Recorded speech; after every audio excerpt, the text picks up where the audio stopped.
Hello, everyone.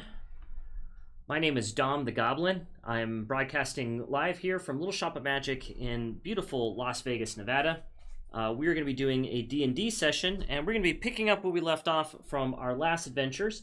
We're going to go ahead and introduce to you some of our people here, and then we'll get into some more details about what's going on. But as of now, on the bottom left corner of your screen, we have the beautiful Drea. Say hi. Or not. She's having connection issues, so she may lag in now. There she is. Awesome. Alrighty. Drea is our female elf Lily. In the center of your screen, you should see Jake. Hello, Jake. There we go. Jake is our tiefling rogue named Cram. And then on the bottom right of your screen there, we have Natalie. She is our female barbarian Hervor. So, hi there, everyone. Awesome. Okay, so I just want to give you a couple of basic background information about what's going on here. This is brought to you by Wizards of the Coast in partnership with them, streaming here from Little Shop of Magic in Las Vegas. We are running a 5th edition campaign. We had on our streaming channel. We've had a kind of a preview prequel to this particular session. Last week we ran our first adventure. We're actually here in our second adventure. So we're going to get caught up a little bit for those of you who are watching at home with some of the nuances of our campaign so far. Let's see, a couple things here. First of all, our adventures have recently traveled through the area of Phandalin. And they stopped by a recent settlement called Thenwood. Now, if you're familiar with the starter campaign brought to you by Wizards of the Coast, their starter campaign actually introduces a campaign called The Lost Mine of Phandelver. This campaign that I have come up with is kind of a continuation of that. It takes place in the same area. You'll meet some of the same characters. This way, you can kind of slowly get introduced into more of Dungeons and Dragons by kind of picking up where that particular campaign left off. These are separate adventures in an area, and it may make reference to parts of that introductory campaign. All of our characters are level 3, and we'll be using digital dice rolling. You see up on your screen there on the top right corner. We were just practicing a moment ago, and Jake rolled a natural 1. So this is going to be an interesting campaign if these things continue on. Joy, rapture. Yes. That was definitely an interesting adventure. For those of you who haven't seen it yet, it should be up on our store channel. Excuse me. So just a couple of legal things here. First of all, it is not our intent to say any copyrighted information or references to other types of, legal copyrighted items. Anything that we say is purely unintentional, and all rights belonging to those particular entities. So we will try to refrain from making pop culture references. Long story short, however, we are all wonderful, fabulous nerds here, so I'm pretty sure it'll come up again. So I just wanted to throw that out there.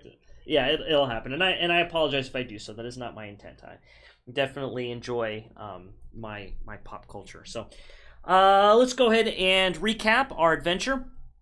Our adventurers came up to the town of town. I don't say town. It's a settlement of Thenwood. It's actually an inn with a couple of smaller houses nearby, and it's starting to grow. It's now seeking its township. And at this point in time, our adventurers have entered into this area. Previously, they were asked by the innkeeper to look into some missing shipments. They traveled to the sewer where they had a very nasty, smelly adventure and found some goblins down there. And they also found out that the innkeeper's son was trying to sneak some food down to some of the poor people living in the sewers. However, those people were not found. I think we did find a body, though, if I remember correctly. Is that correct? Did we find a body down there? I'm trying to remember. Okay, we did. Awesome. Okay, so we Pooh. Yeah, I remember. Yeah, oh yeah, I remember that. That was poo-tastic. Yes, yes. And then upon your return after cleanup, you were able to free Lily. She was being a little mischievous there, got herself incarcerated. Since that time, you started kind of talking to the townspeople, made your way over and found out that Dom Shortbeard has been missing. And the only person that kind of knew his whereabouts was another dwarf named Nat Rockbreaker. You then went into the woods, found Nat Rockbreaker, who happened to be very in touch with nature, had a tendency to disrobe randomly. You guys fought some spiders, came across a hidden drow temple, then continued on to the mine where you came across some kobolds, and I believe a townsperson, I think it was Josh Burlybeard, asked you to bring back some kobolds for some sport, if I remember correctly. Okay, yeah, and you guys. That's right. Okay, so he was the captain of the guard. So far, you guys have tied up 2 kobolds, I believe, and are hiding them under the bridge downtown. Oh, no. In the secret passage, that's right. Under the bridge in the secret passage, yes. And then, as you came through here, if I remember correctly, and maybe a slight delay on our camera here, but Nat Rockbreaker was caught by a snare, and she's hanging upside down naked. Don't ask me how she got to that point. In front of this little dwarven outpost. You guys kind of went around the outside, saw that there was some destruction. Lily made her way in. Simultaneously, Hervor and Cram made their way in. You see somebody bound and gagged up in the back corner of this little outpost area, and as you walked in, 4 skeletons have suddenly arisen from the ground. And that, my dear friends, is where we have left off. So, we're going to start this session right away with some action. Again, brought to you by Wizards of the Coast and their sponsorship. Thank you very much for that. All right, Little Shop of Magic goblins, let's go ahead and let's roll for initiative, shall we? That's how we're going to start off today. Jump right into it. Okay, so go ahead and roll your d20 there so we can see it up on the screen. I'm going to go ahead and roll mine. I'm just going to grab it up here off my wonderful drink coaster there, dice holder. I'm just going to roll it for each skeleton. And you guys go ahead and roll and tell me what you get. Roll your d20 plus your any bonuses you have for initiative. Oh, nice. Jake, looks like you're sitting at a 23 there. All right, Hervor, yes. Rakish Audace. Is that 21? Okay, so Hervor's sitting at a 21. Lily, what you got there?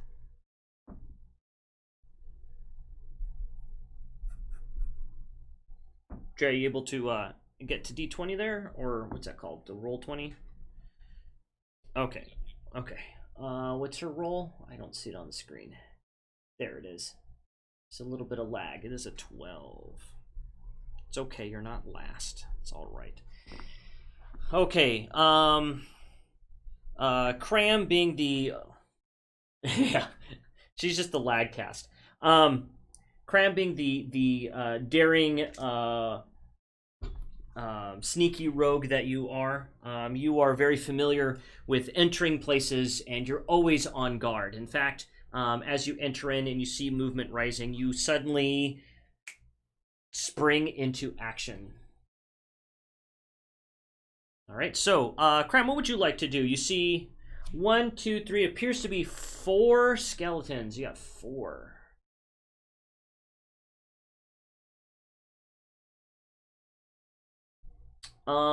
They are across what appears to be a fairly small area, probably about 20 to 25 feet away from you. Yeah, what's oh, I gotta count. I can't see here.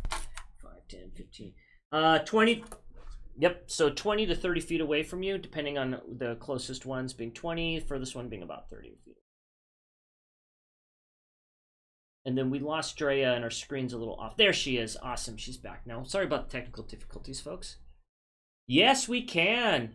You're sideways, but we can hear you. That is very odd. Okay, well, you look fabulous. No, keep her like that. She looks amazing. Oh, there she is. Yeah.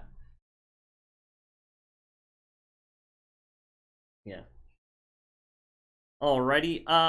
Cram, what would you like to do?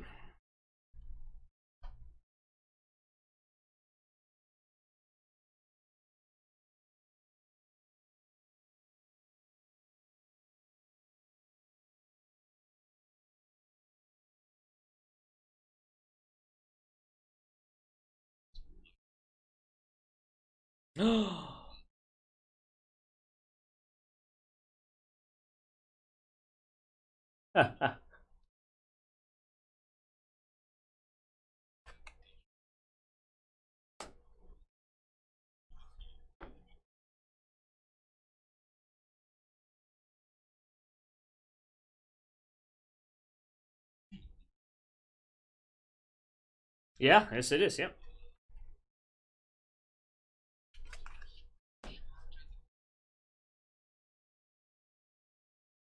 Oh, so we are going to charge. Okay, awesome.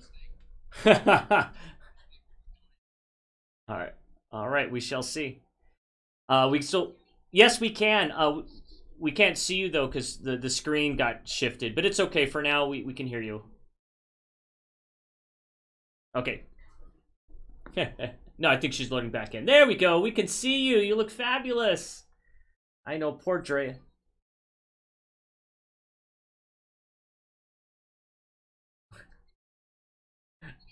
Yay! You look and sound amazing. All right. So Cram, let's go ahead and roll a d20. Let's see if you're successful in your charging attack with your rapier, sir.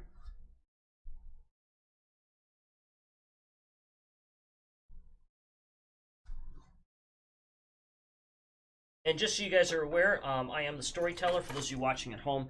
These guys have their sheets with them. I do have backups just in case. However, I'm more the person that really gets into the plot and the character development and the action. These guys are usually the better at the mathematics behind it and keeping those things calculated. Alrighty, so Cram takes the rapier out and charges the skeleton, trips, stumbles, and falls about 5 feet away on face plants. Not realizing that it is pretty dark in here. It's not very well lit. Oh man.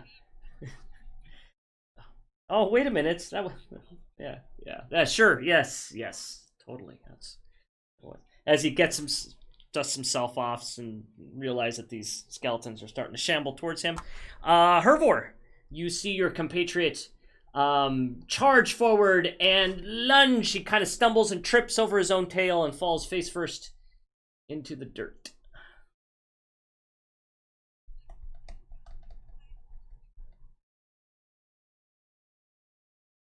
Okay.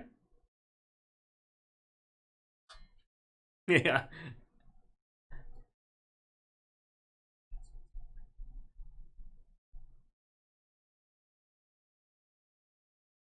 Okay.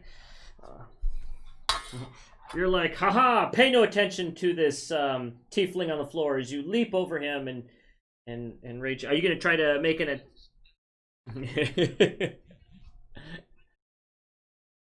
Okay. You use him as leverage and just kind of spring forward. Are you going to... Oh man, this is wow. This is going to be a great adventure so far today, I can tell, yeah. And everybody's dead 20 minutes later. Thanks for watching.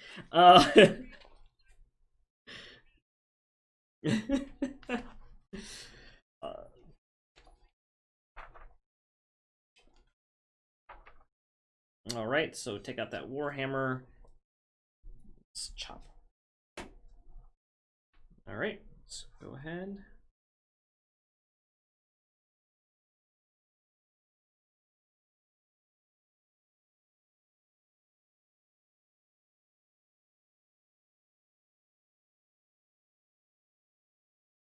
Got it? Awesome. Hey, 15. Alrighty. Then you see this barbarian just rage, roar, charge. Use the tiefling that's half on the floor as leverage, leap up in the air, take the hammer over your head, and smash into the skeleton closest to you. Go ahead and roll for damage as you make a nice connection. I mean, unless your proficiency was like 8 or something, or 9.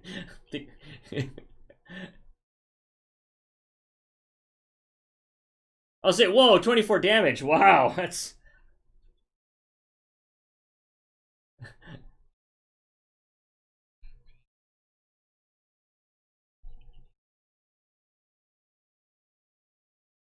That's nice. All right. Alrighty. Alrighty, so we deal some damage as the hammer connects and knocks the skeleton onto its knees, and it kind of wiggles around with its arms, and it grabs its limbs back up from the ground. Let's see here. The skeleton next to him sees you with your charge and tries to flank you from the side as it stabs you with a short sword. And what is your AC again? I have it listed as 19, is that correct? Alrighty. The skeleton, shambling as it does, takes a short sword and lunges towards you, narrowly missing you. And the sword flails to the side. So that skeleton seems to have missed a connection. Lily, you see this action going on in front of you from across this little outpost mining area underground. You see a tiefling hilariously stumble forward with his rapier, tripping over his own tail and face planting. Yeah. You see a barbarian leap through the air and connect with the skeleton as several other skeletons are starting to shamble and move forward. What would you like to do, Miss Elvin Lily?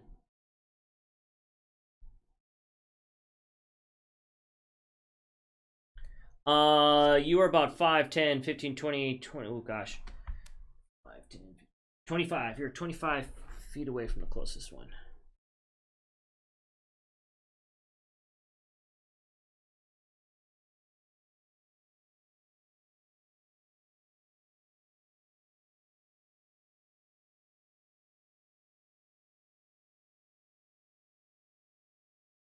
Okay.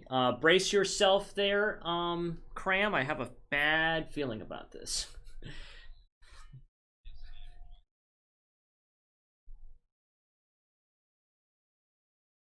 I was shocked, and the time before that, yeah, you got a river of poo like just splash into your face too.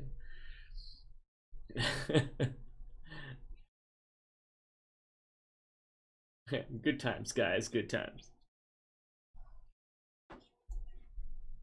Yeah. All right. Let's go ahead. What is your role for that acid splash?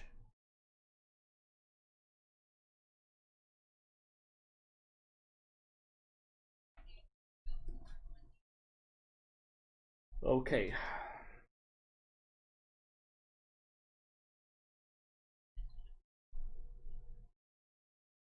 Okay. The skeleton doesn't make a dexterity check.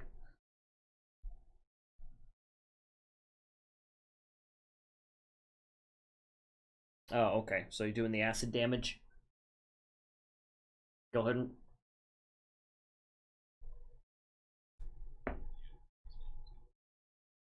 Alrighty. Skeleton just rolled a 19 as it sees this crazy elf coming in from across the room and sidesteps slightly. Yeah. As it lands onto the ground about 5 inches away from Cram's face. Could have been worse. Yeah. Alrighty. Let's see here. Our next skeleton, you're gonna see shambling from the back area as it moves forward and takes out its short sword and takes a swipe at Hervor. Oh, I am so sorry, Hervor. That is a beautiful. I don't know if you guys can see. Oh no, it's a glare. No, I can't see that. That was a nice little 20 there. Alrighty.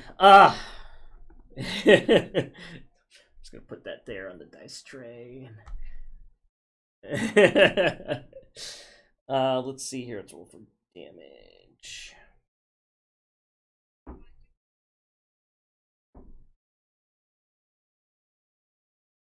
Oh, okay. So I don't roll for the piercing damage then. So let's just straight up. Yeah. Yeah. Alrighty.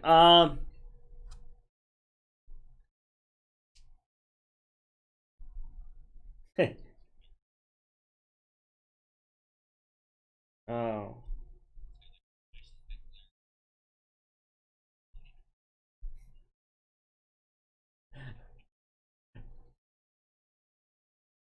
So he goes to stabby stab, and it just kind of bounces off of you due to your resistance. However, there's a base damage that you do take of 5. You just don't get the piercing damage there, though. Okay. You're like, haha. Ooh, okay, maybe that hurt a little bit. Just a minor oof there. Yeah. That was totally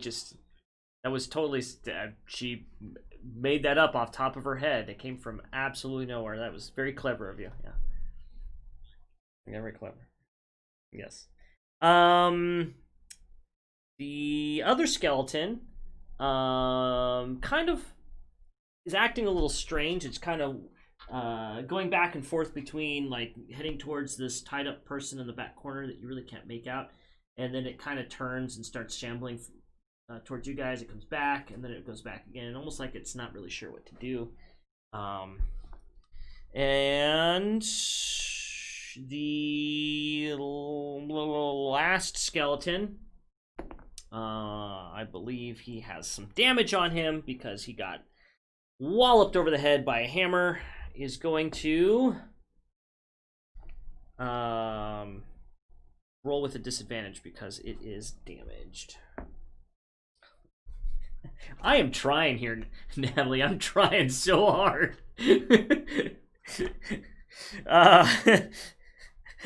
Well, the first roll was pretty high. The second roll was a nat 20, but because he's rolling with disadvantage, we'll take the first roll, which still unfortunately connects. But same thing. Yeah. You're a raging barbarian. 'Tis a flesh wound. I feel nothing. Yeah. So the skeleton comes up towards you and slashes at you with its scabby little fingers. And I'm looking at your stats right now really quick. Let's see where we're at. Oh, yeah, I see this. Okay. Wow. You're the tank. I forgot. Same thing again. It's going to do... yeah. Just does a base damage of 5. There's no stabbing or piercing bonus because of your resistance. Okay. And Cram, at this point in time, you've seen that your friend is now surrounded by skeletons. And you have appears to be a footprint somewhere on your lower back there too. From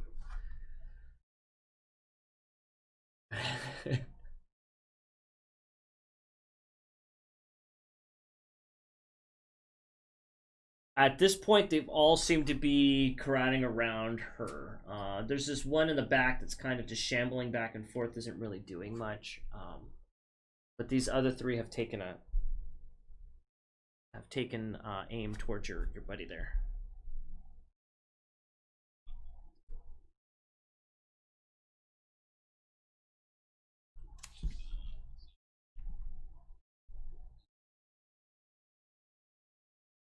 All right, pokey poke, stabby stab.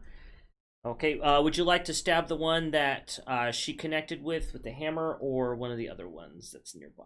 You've got one other one nearby.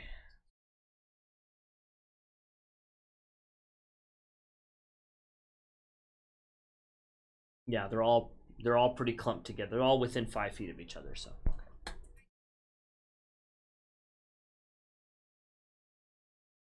okay. Dramatic effects.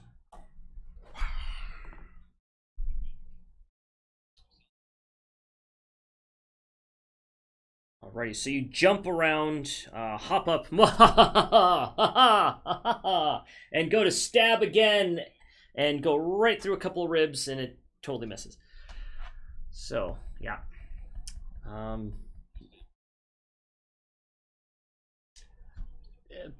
It seems to be that way so far. Alrighty.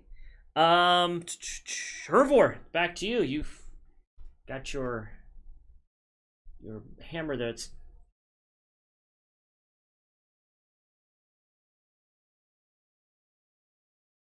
alrighty, so you're gonna take the hammer out of the skeleton and knock it again.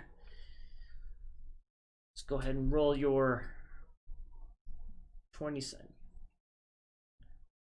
No, you rolled a 12, remember? Yeah. What? Huh? Yeah, you don't remember for initiative?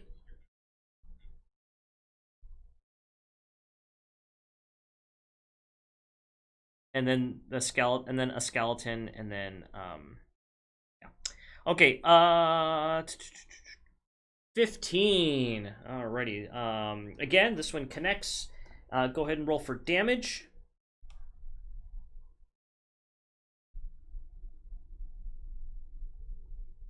I forgot what your damage modifier is. That's 6. That's okay. That is just enough to take the hammer and smash the skeleton down as it shatters into pieces in front of you. Mwahaha, ha ha ha ha. Take that. I don't. There we go. Tis enough. Tis enough. All right. You got some jelly arms left over from tackling those kobolds earlier. That's what it was. All right, then the other skeleton that's in front of you that took a pretty decent hit on you earlier. Oh my gosh, I'm about to switch dice. Yeah. Connects with you again as you're distracted, smashing his minion buddy into the ground. Oh, that's right. You don't roll for that additional piercing there, so it's another 5 to you. Hervor is getting pretty beat up here. Yeah. No piercing damage though, just some general base damage here because of the yeah. That could have been bad though if we had added in that piercing damage. All right. Yeah. So Lily, the skeletons seem to be attacking your companion there. Yes, 5. Yep. 5. So if I've got this correct, you've taken 15 so far. Is that correct? Okay. Go ahead, Lily.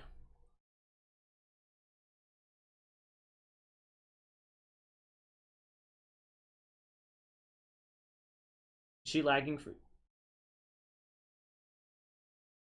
Okay. Oh, okay. So we are going to kill something with a word. What's the secret word? Death. Oh, healing? Healing? Like you're gonna try healing?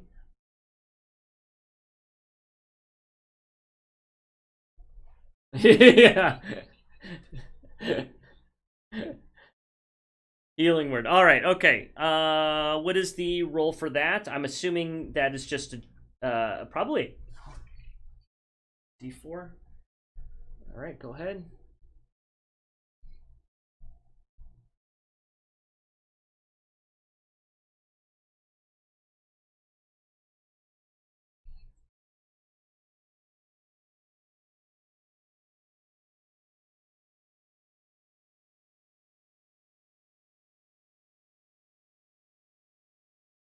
All right. So charisma modifier.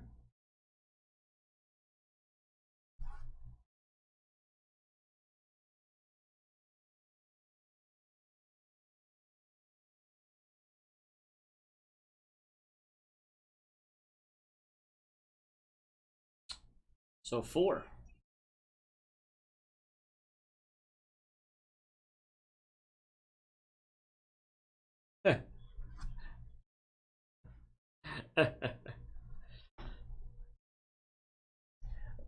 Hey, maybe next time I'll use roll 20 to even out the playing field. I don't know. I'm getting some. I've never had this good of rolls on my dice. Well, then last time Jake was getting good rolls on D20, so I mean roll 20. So I guess it is what it is. Alrighty, refresh the browser. All right, so healing of 4. Suddenly, you feel this warm glow behind you as some of your wounds begin to heal and close up. You were still in a rage, though. Appreciative, but definitely still angry. And you don't like her when she's angry. That was not a pop culture reference at all. Let's go ahead and move on to the other 2 skeletons. There's that one that came in and missed earlier. Let's go ahead and roll. This one has now turned its attention towards Cram. And Cram, if I remember correctly, your AC is 14. Is that correct?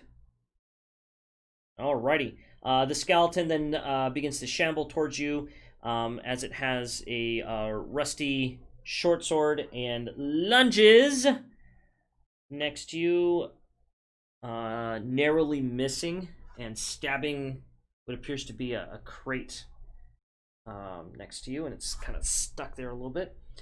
The other one that was kind of wandering back and forth at this point has now realized that he probably should be fighting, and he makes his way, shambles over towards Cram.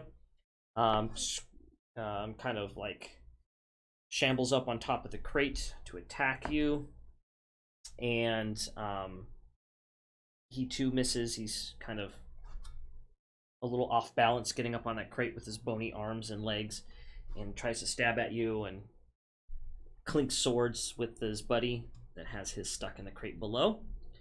So you've narrowly missed. Yeah, hey, we can make those kinds of jokes. I'm good with that. All right. Yes, we'll get more, I'm sure. Alrighty. Yeah. Alrighty. So, yeah, no bones about it. We'll have tons of jokes today. Back to you, Cram.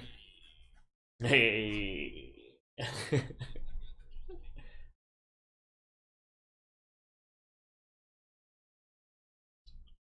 All right.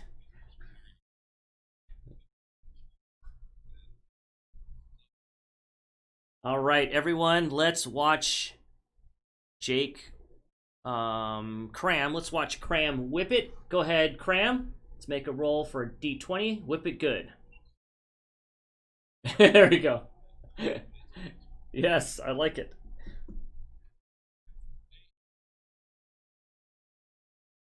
All right, Cram, you can whip it. Oh, we should try. Alrighty, so you take out the whip and whoosh, attempt to whip the skeleton with its stuck short sword in a crate in front of you, and you've managed to whip the short sword, but not the skeleton. And the skeleton kind of turns and gives you this grimy, bone-ridden glare, with its beady, non-existent eyes. Yeah, yeah. All right. Yeah. Yes. Let's see here. There we go. See, full circle. All right. Hervor, you've gotten beat up a bit, but now you're only facing one skeleton, as the other two seem to have turned its attention towards your buddy Cram.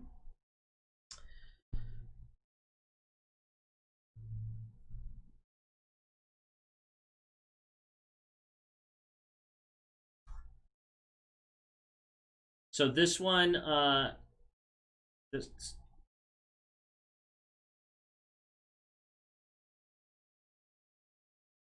Okay. Sorry, there's a little delay. All right, just making sure. Perfect. That's the one. Gotcha. Okay, so that's the one that has the sword that's stuck. So that one is pretty vulnerable right now, so you'll be able to roll with advantage. This is the one on top of the crate here, and this. We'll go with the first roll. Yeah, it's a good idea. Alrighty, okay. So take this hammer around and hit it, and you go back again. You're like, no, that first one was good. That was good. Alrighty. Oh man. Yeah, I think it just needs to warm up. Right, damage. Yeah, there we go. All right. Alrighty, so you take this hammer and you smash the skeleton down. So now it is knocked down onto its knees. Not like, like bent down on its knees. Like you literally took its shin bones and feet away and it's literally sitting on its knees. And it's... Yeah. And he's desperately trying to get his short sword out from stuck within a crate. That one took a nice wallop for 11 damage. Nice. All right. That particular skeleton it happens to be next. He is going to reach for your legs and try to pull you and knock you off your feet, Hervor. Since you did the same thing to him, literally. Hey, what do you know? I rolled low. And as he reaches for your legs, you're like, Oh, no, you didn't.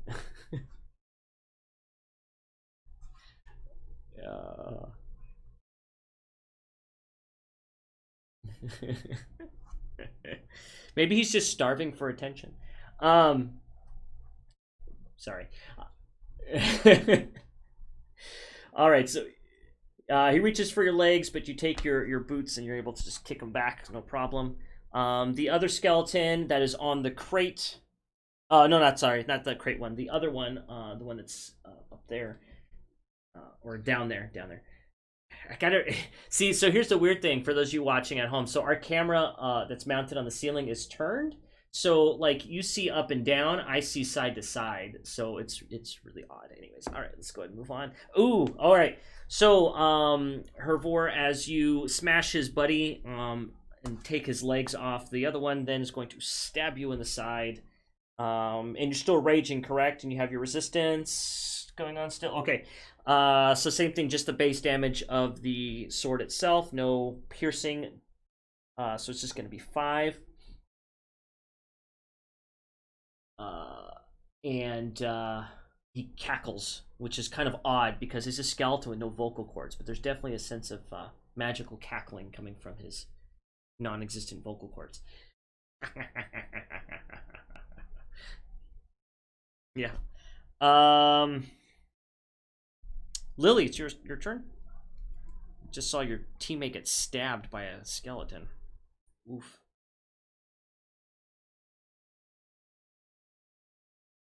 All right, Drea, what you want to do here? Drea, I think you have mute on.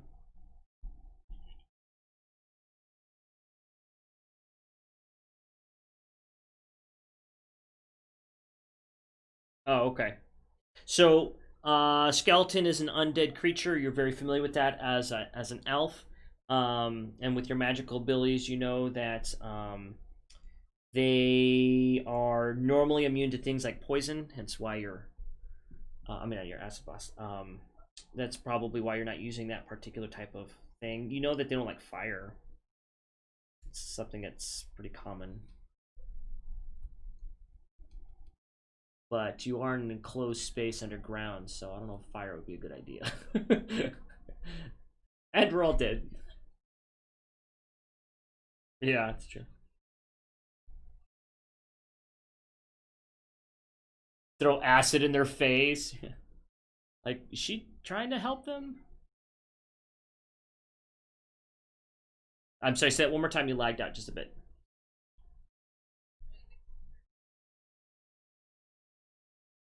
Okay, so you're gonna meditate here? Is that what you're doing? Like you're yeah, just channeling her inner elf.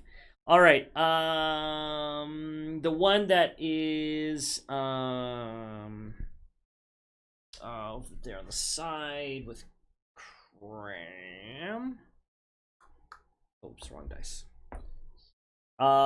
Same thing. Lunges at you again, and narrowly misses as you've regained your sense of stability, and you're like, haha, missed me again. Haha, haha. All right. Meanwhile, the other one that was attacking you, yeah, there we go. Same thing. They can't seem to catch up with your rakish audacity and your nimbleness as they continue to try to stab, and you parry and dodge each of their attempts. And now, Cram, it is back to you.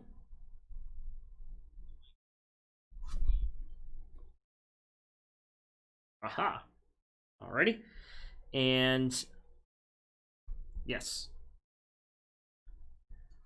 Go ahead, let's see what your roll is. 16. There we go. Hey, there we go. Getting there now. All right. And go ahead and roll for damage. Is this the one that was damaged on the crate? Okay, the one in the crate. All right, let's see. Crate boy.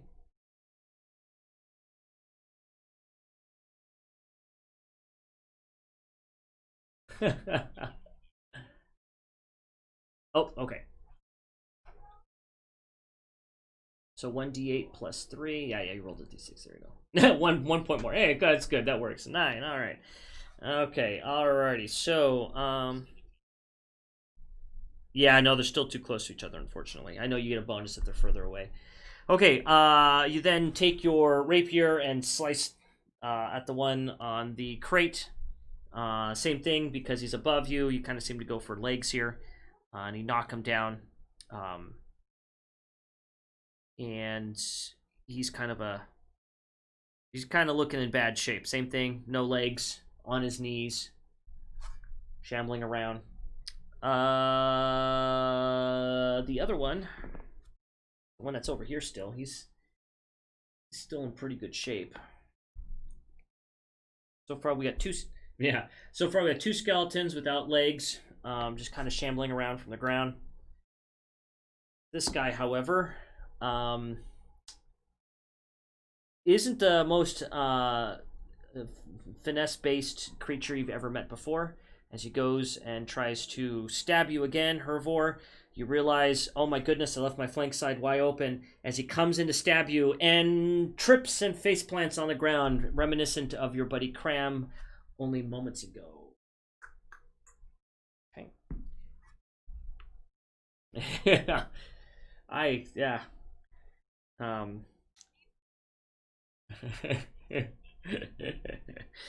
Okay, oh, I'm sorry, Hervor, you were supposed to go before that skeleton. Either way, he's on the ground. Hervor, it was supposed to be your move. Yeah. Went out of order there. Okay, so the legless one in front of you, go ahead. Seems to be vulnerable again. Roll with advantage on that one. He's pretty beat up.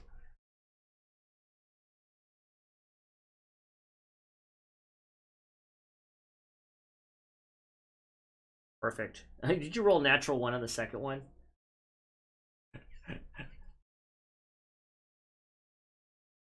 Yeah, it's okay. Yeah, well, yeah, nothing. All right, so 20. Yeah, let's go with that. And your hammer connects once again upon the brow of the skeleton. Let's go and roll for damage. It's okay. It's all you needed.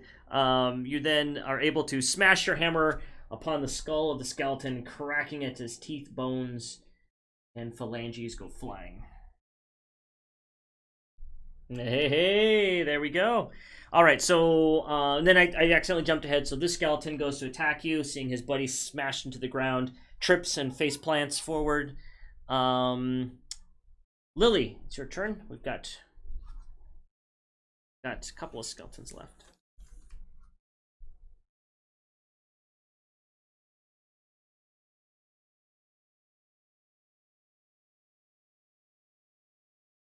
I mean, you could. You just gotta be careful.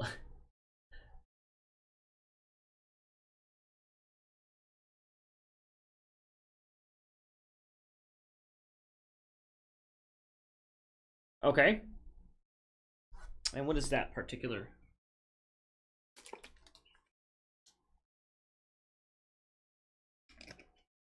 Okay.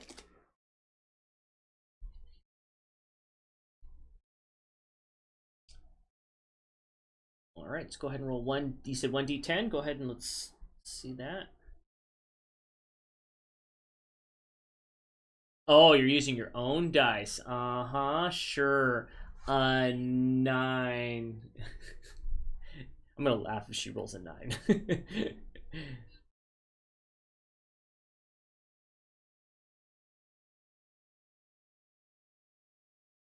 Do you have it? There we go. Let's see. 3 and 2. Is that what I see? And a 6. And I haven't seen 9 yet. She's going. She's still going.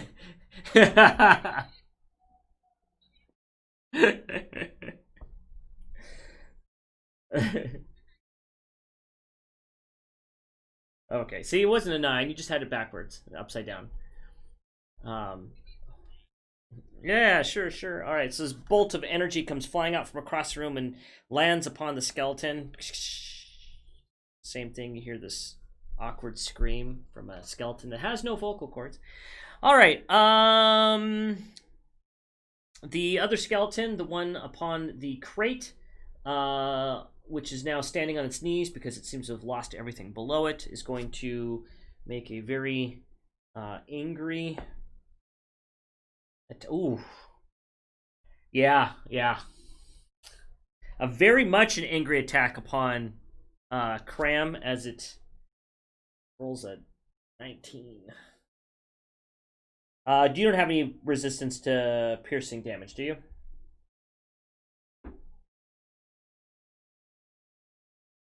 Cram? Yeah. All right. Okay, Cram, the skeleton, then stabs you right in the shoulder with its rusty short sword. Ooh, oof, gotta look out for that tetanus. Taking 6 damage. Yep.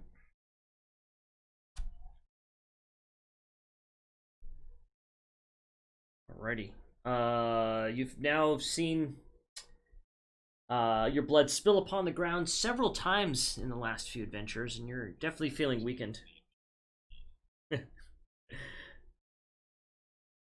Yeah, yeah.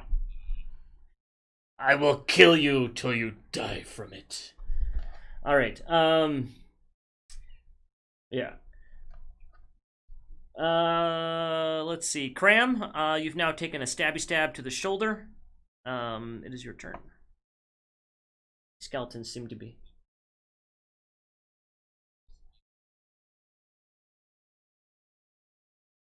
Okay.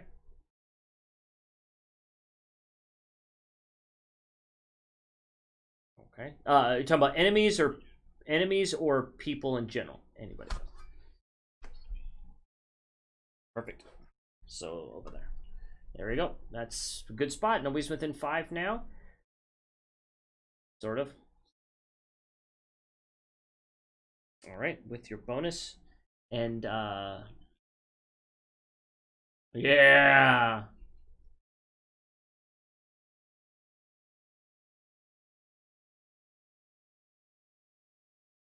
There was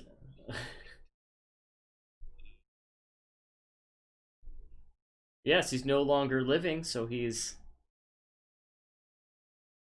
He's ex-living, ex-person. Yeah. You know, if they closed the Los Angeles airport, it'd be X-Lax.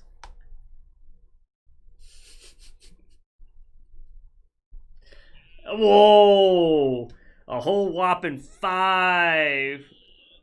Uh, Axe, okay, that's all you needed. You had him pretty good before, so he's good. All right, so he is now chopped to pieces. Although it wasn't your finest moment, maybe because you were injured, as you take your rapier and slice and awkwardly somehow manage to bring him to the ground in pieces. Alrighty. Hervor, it's back to you. You've got one skeleton still standing. He just got hit by this blinding blast of magic arcana a moment ago.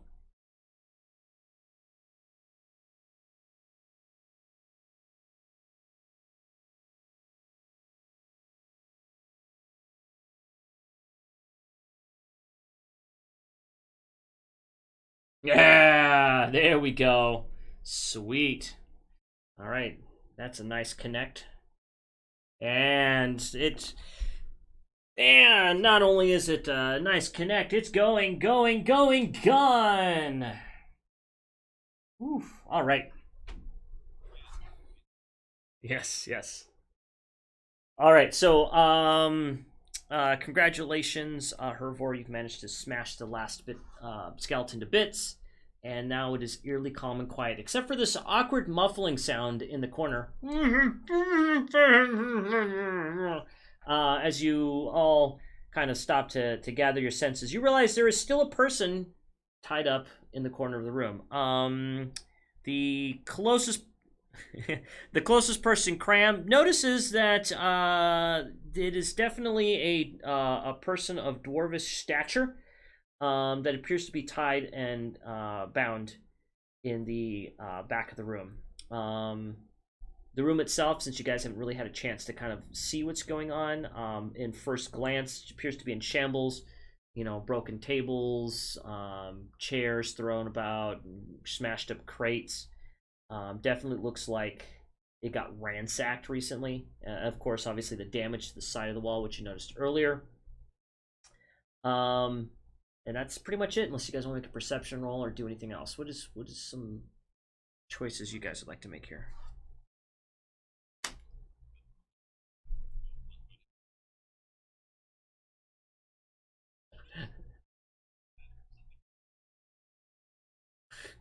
I don't know if I trust you with that.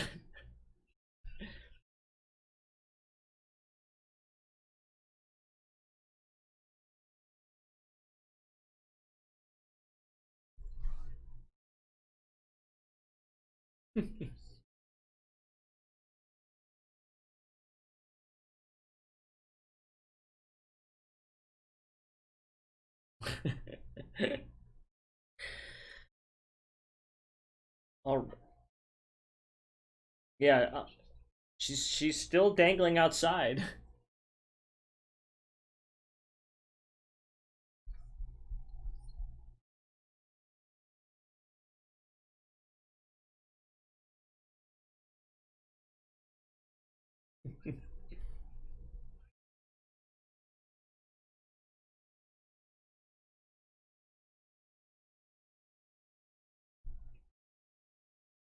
Guys. Alrighty. Hopefully, yeah. We so hope. All right. So as you walk up to cut him free, he then wiggles out in his kind of a short, gruff voice. He says, how did you guys find me out here? I didn't think I would see a living soul down here for quite some time." He says, "You must be aware there's kobolds nearby. They've overtaken the mine."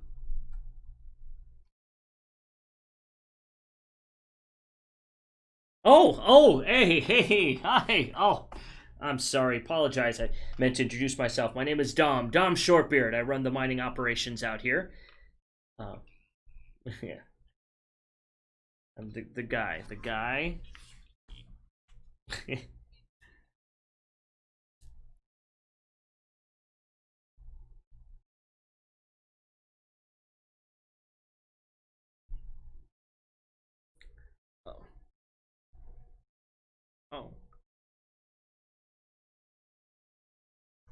Oh, you. Oh, you must be speaking of my my former employee Nat Rockbreaker. Yes, I'm quite familiar with her. A former my well former, 'cause she hasn't worked for him for some time now, but she's still on the payroll. Um, yeah, he knows exactly what you're talking about. That free spirit, so to speak. Um, I naturalist.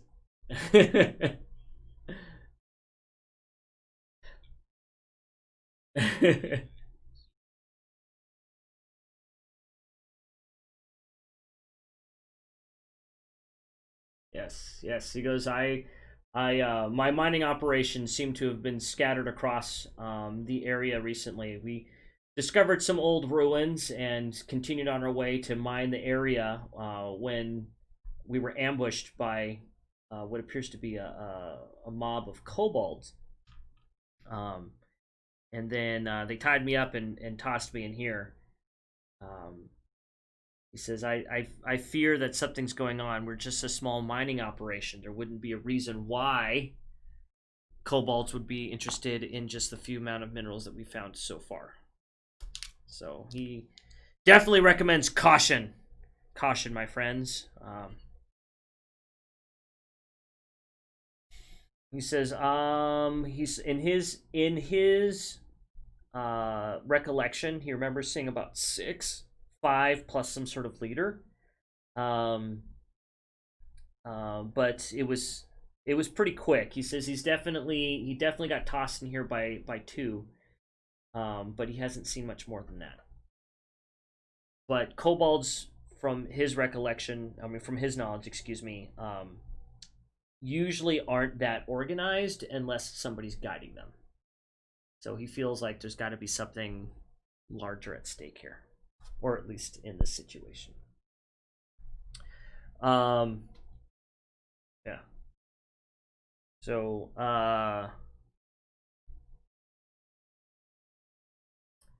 So let's go ahead and let's make a perception roll. See if there's anything in this room that might catch your eye or be of interest to you.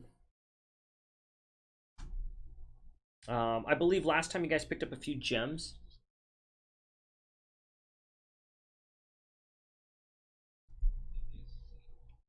Okay. Right. Okay.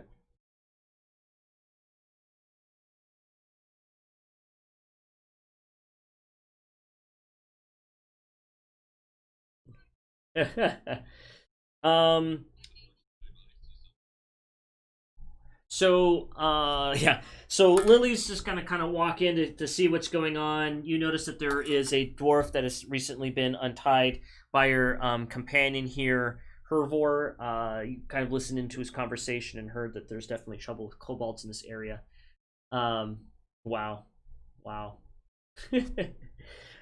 Meanwhile, um, you Cram, something kind of catches your eye. You notice that that Dom Shortbeard is wearing an unusual necklace. It's not something that you normally see dwarves wear. They have a tendency to, um, you know, be very just simplistic, armor, clothing, weapons type people. You don't really see them very ornate in jewelry. So it's definitely something odd that catches your eye. Like to swipe it off of him while he's speaking. Okay. Alrighty. Let's go ahead and see if we can do that, shall we? Uh,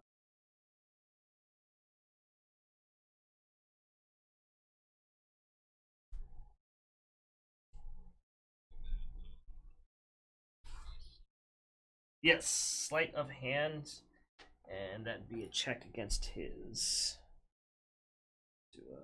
constitution. Alrighty. While he's kind of dusting himself off and trying to figure out what's going on and talking to the ladies, you're able to sneak up behind him and carefully slip off the necklace, which has gotten tangled up in his little shoulder area, and you're able to slip it off and pocket it. It is a what appears to be, yeah. He's kind of oblivious sometimes. Yeah, yeah. If it was a longer beard, he might have gotten tangled in there.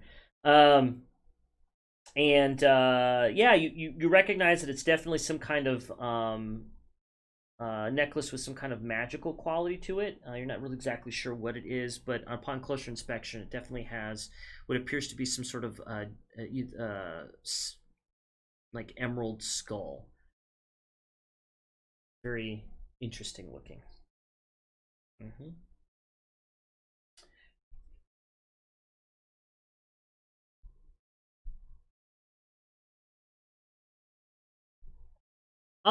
Yeah, yeah. I mean, you you are very familiar with his ways, so the fact that he kind of walks up and brushes up against him usually is an indication he's probably up to no good. So if you want to make a perception roll to see if you see him snag anything, I'm okay with that.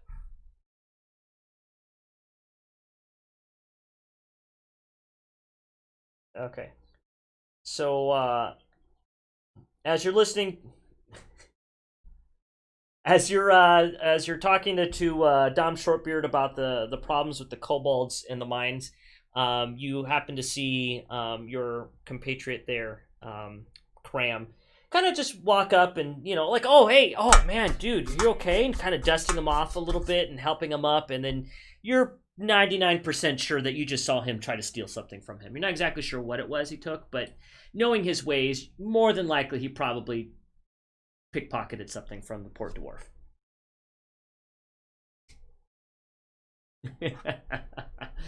All right, let's go ahead and yeah.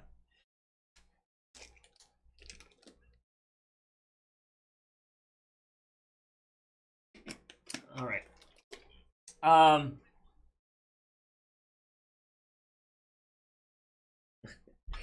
Uh.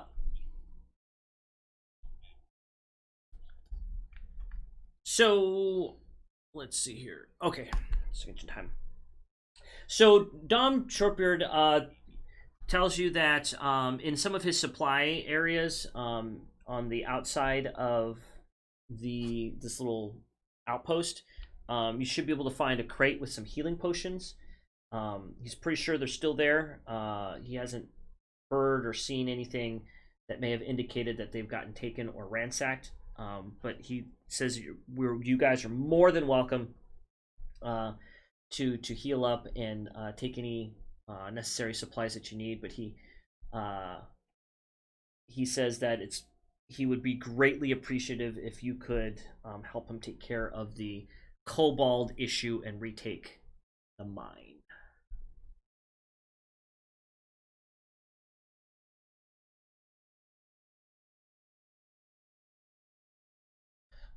He says they're further down into the ruins. Go ahead. What was that, Natalie?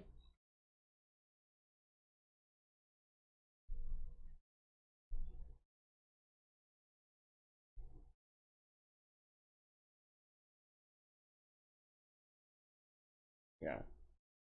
Um. He. All right. He says, come, follow me. Let's see if we can get you guys healed up." I know I won't be able to take them by myself, as you can tell from my recent state that I'm outnumbered. So he then takes you outside, or he heads outside if you wish to follow. Up to the front of entrance. Actually, from your perspective, it looks like a back entrance, but that's where you guys came in from.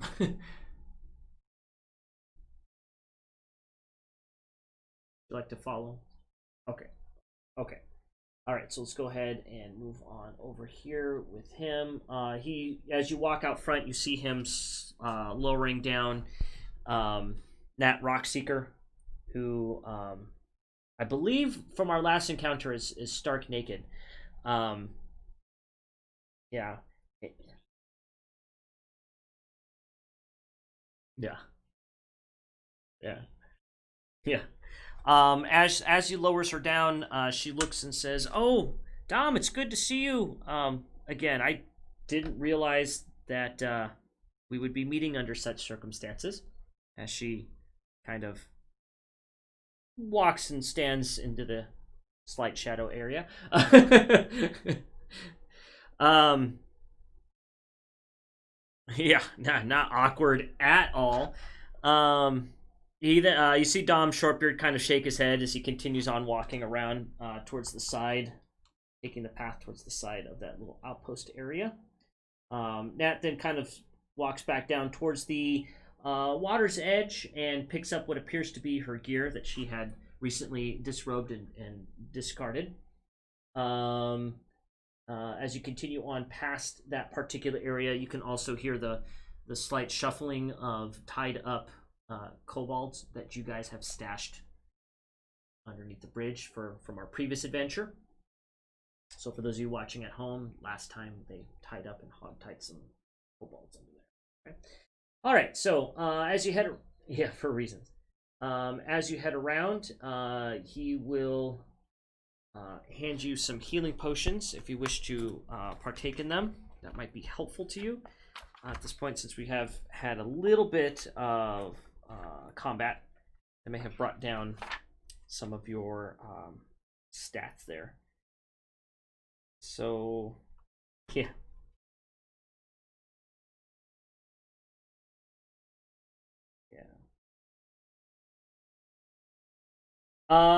These ones are a little bit stronger. I'm trying to find the roll for the healing potion.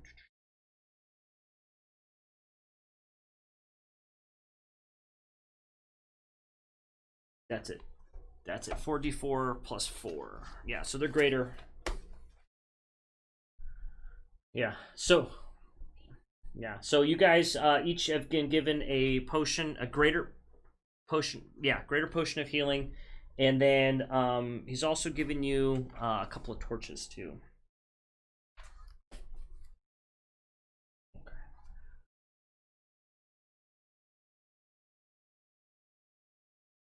All right, so Natalie healed 12, Jake healed 10.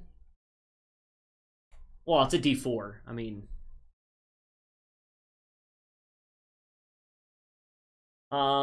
Drea, you should be good. I don't know if you need to heal. I mean, you can if you want. Wow, she rolled a 16.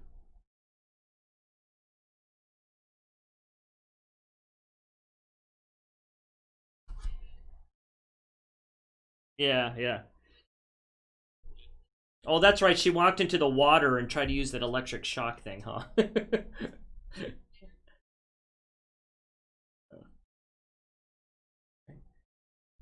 Alrighty, so take a couple of swigs of these potions as you feel the warmth inside of you, and your wounds suddenly begin to close up and heal. You're able to take a nice deep breath, exhale, and miraculously you're feeling quite a bit better than you did a moment ago. And Cram, your shoulder's starting to feel a little bit better there. Get that rotator motion back, feeling like your old self again. Not 100%. Still pretty good, though. Say that one more time. Uh-huh, sure. It looks like you rolled a 16. I just downed it in one gulp. That's fine. Toss it in your inventory. All right. Yeah. So at this point, Dom Shortbeard then turns to you and says, I'd be more than happy to lead the charge into the ruins to take care of these kobolds. However, I feel that this is not the place for Nat Rockseeker to be. She's still not in the right frame of mind.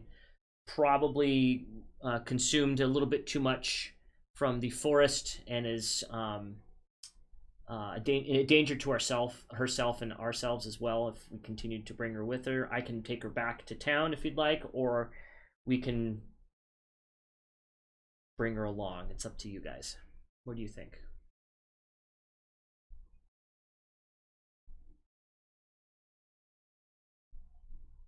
Okay. All right. He's definitely grateful. And he says, upon your return, I'd be more than happy to reward you with 100 silver pieces for your efforts. So he's got to go see if he still has any or if it's all been taken. But in that sense, and he says, "Oh, wait, one more thing before you go." He says,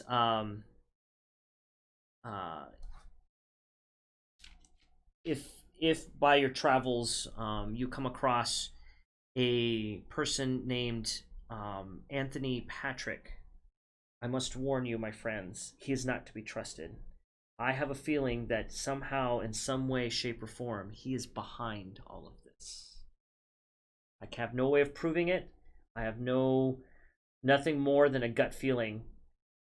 But I know in my heart from the brethren and ancestors before me that there is more than just a feeling here. I know he's behind this.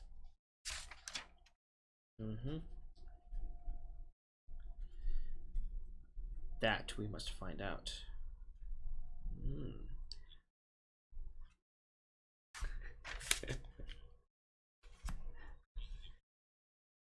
Yeah.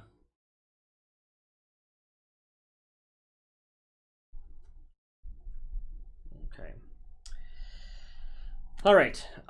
He then walks past you and heads over to Nat Rockseeker, and they seem to be having a conversation. To adventurers, would you like to continue on into the ruins of the mine?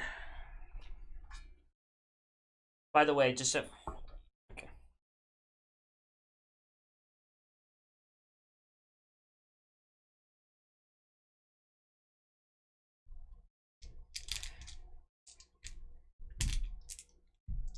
Got a lot of dad jokes from what I hear.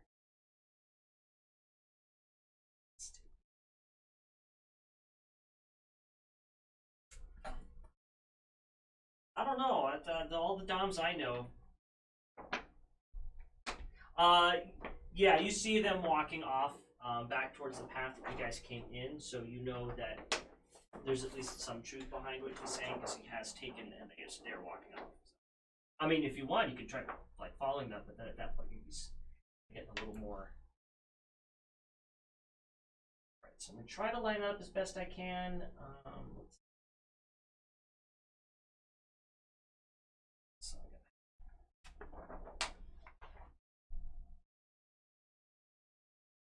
For those of you watching at home, this is from our broadcasting studio in the shop. Got this new table that just came up. You can see all the stuff I've got over here. This table's pretty big. It's pretty awesome, but it takes some getting used to working with the camera, because the camera's.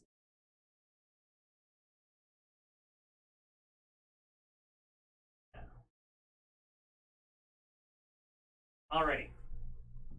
Alright, so adventurers, you've now made your way further into the mine, and you've noticed that you've come across some ruins. Okay, coming up into this area, you see that the cave before you seems to be partially flooded. You can tell there's definitely a lot of water still flowing through here. You know that this underground area does have a flowing water source from the bridge that you crossed earlier, and you can see that as you go further into the mine, you see there's more waterways. This one happens to be quite a bit larger, and there's no indication that there seems to be any kind of bridge nearby, but it is definitely a very tall, echoing cavern, and you can tell that from the rock and the wear patterns that people have gone back and forth in this area, probably to do some mining. But directly in front of you, you see that there are several large pillars. Some of them are rising from the inside of the water area, which appears to be holding up the remnants of a lost ruin. Let's go ahead and do a perception roll, see if we see anything else.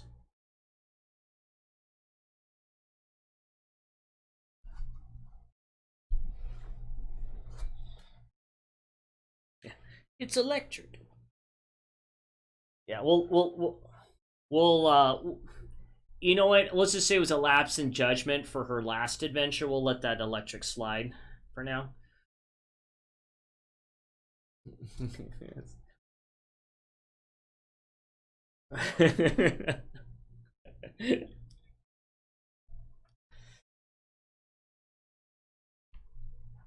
see here. Yay. Okay, so as you guys walk in, Cram, you don't really notice much other than just the pillars of ruins. In fact, they're so tall that it's gotten a lot of your attention as you just kind of like gasp in awe, looking upward at the very, very high cavern of the pillars reaching up towards the top of the cave. And Hervor, Lily, as you guys look about, you can see what appears to be some sort of movement coming from the other side of the river area. There also appears to be some sort of, I don't know, like glowing light that's a little bit unusual coming from, let's see, you can see it slightly on the map there. Coming from that angle, you can see the blue there on that side. Definitely some kind of magical aura. And other than that, the ruins themselves don't appear to have anything of interest in it. But there's definitely something else or someone else in here.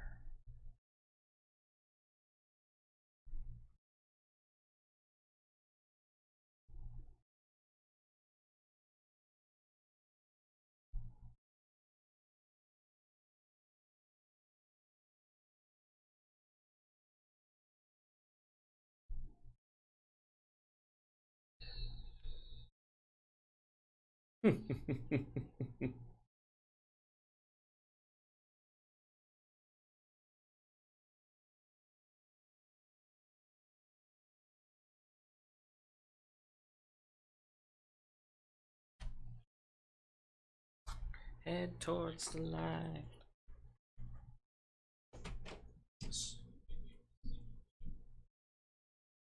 So we're thinking.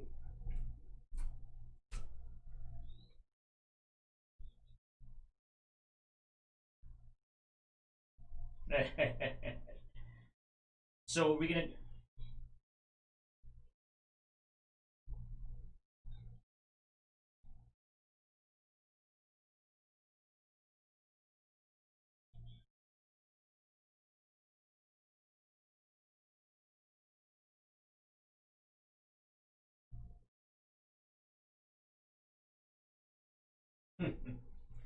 So are we going towards the light? Are we going away? Where do we kind of want to head? Or straight ahead? Around, so like.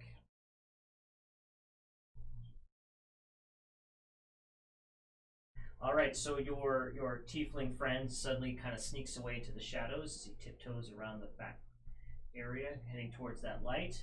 Ladies, what are you going to be doing here?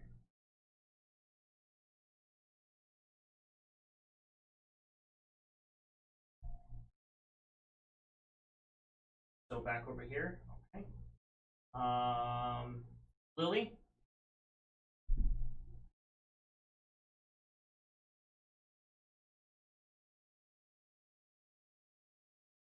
So you're gonna go.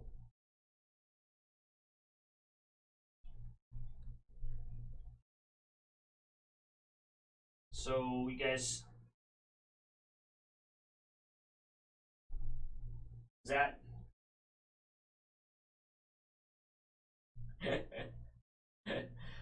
So is that thereabouts where you're thinking you guys gonna kind of? You're like, hey, let's split up, see if we can find a way to get across this water. Yeah. That's how every B movie goes, you know.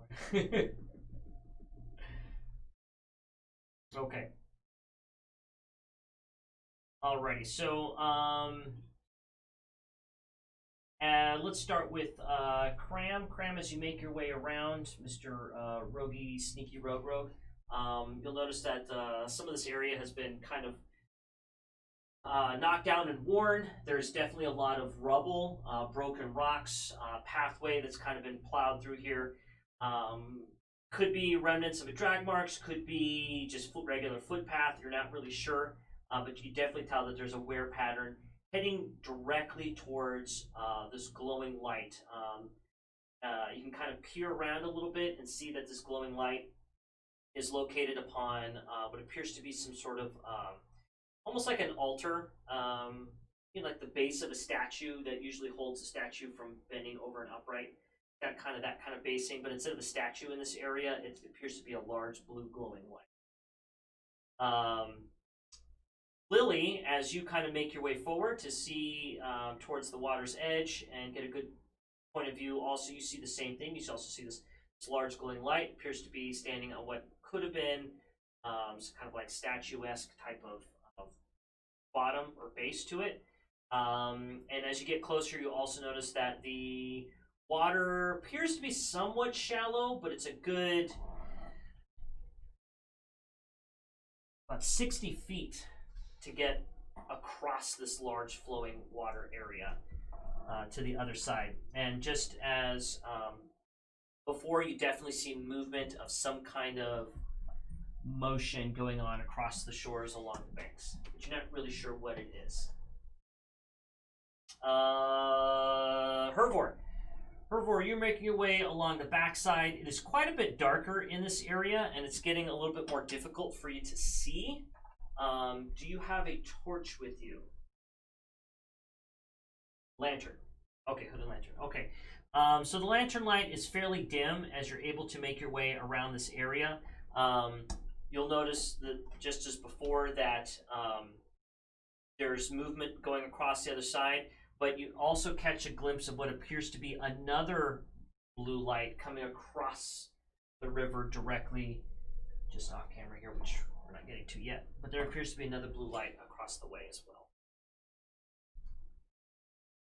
Not exactly sure what it is. So, say that again? Yeah, they're kind of just floating and flickering there in the same spot.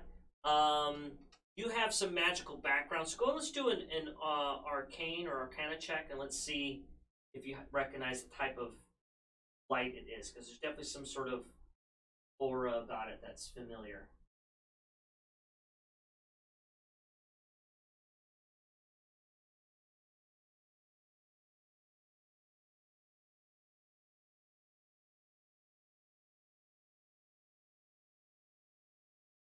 $18. Okay. You definitely recognize it as some sort of magical device or magical imbued area. It appears to be some sort of magic that may or may not transport beings from one place to another.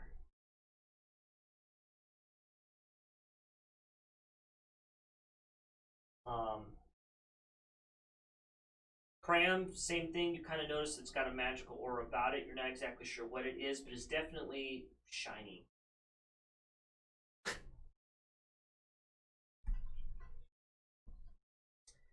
You're not noticing any kind of relation to the necklace. You don't feel kind of any magical power coming from the thing that you swiped in this particular item. They definitely have a different type of glow to it, though. What he has more greenish, this is kind of more of a bluish.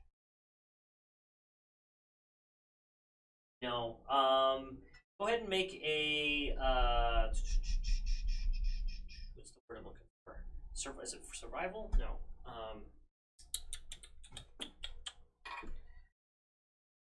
Yeah, survival. Make a survival check really quick.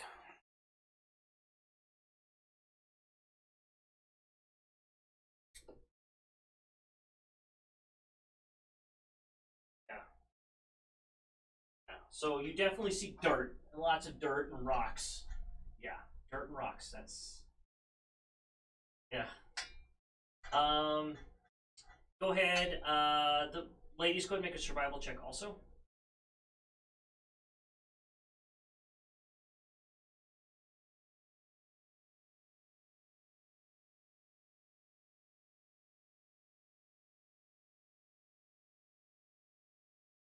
Nice, nice. All right. Both you ladies, as you get closer to the water's edge, you realize that there is definitely an undercurrent. And if you were to try to wade out past the shallow waters, you probably would get swept away. This is definitely not a safe area to cross.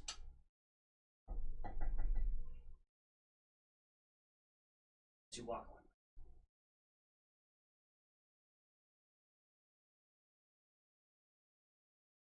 Like to share your thoughts with your patrons? You want to start walking the shoreline?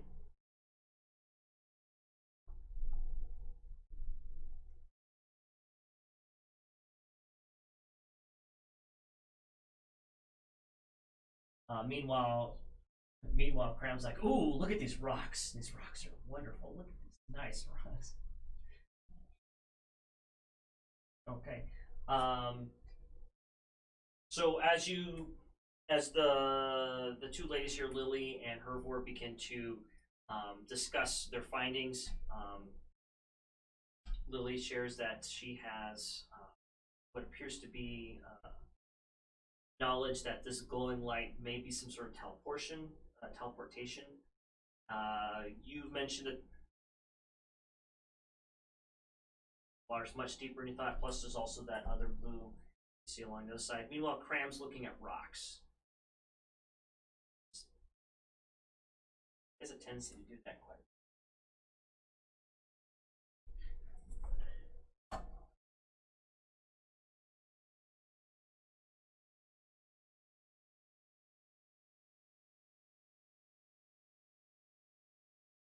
All right, so there is a large glowing, what appears to be a large glowing circular type of light in front of you.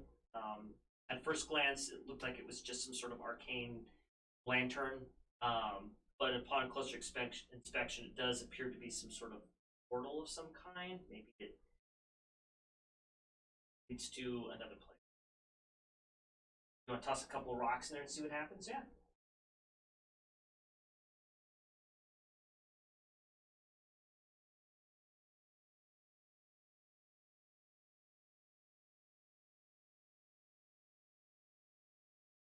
Focus.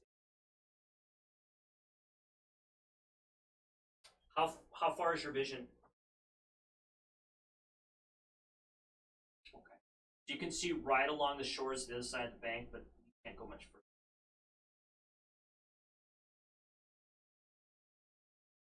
I mean, you can try if you guys want to see if it works.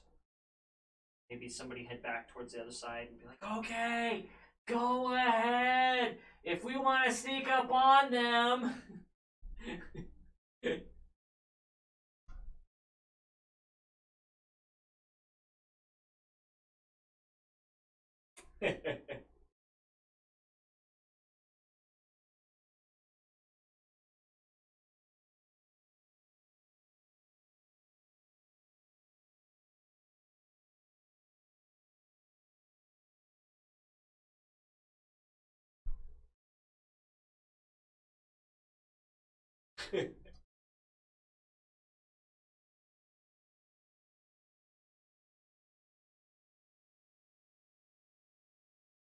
All right. So while you're doing your exchange here, you see it kind of glow and flicker. It's definitely starting to make noise now, and it seems like it's getting a little more active.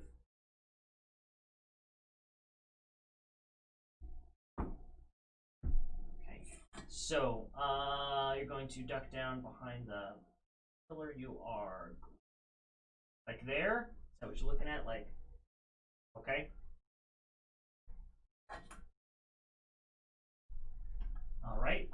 You guys can do anything, or are you just gonna kind of stare at this portal now that seems to be kind of moving and in motion?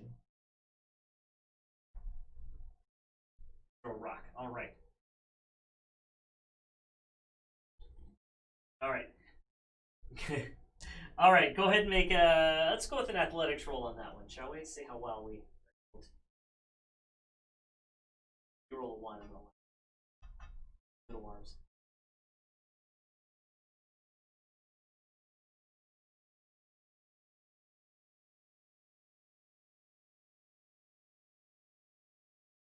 There you go. Awesome. All right, so she's able to. She picks up a rock, and tosses it at this portal. The portal then kind of glows and flashes, and the rock suddenly just disappears. And then silence. And suddenly you hear a whirring sound once again as echoing in the background of the cave, you hear it as if a rock has landed somewhere in the distance. So, my fine person.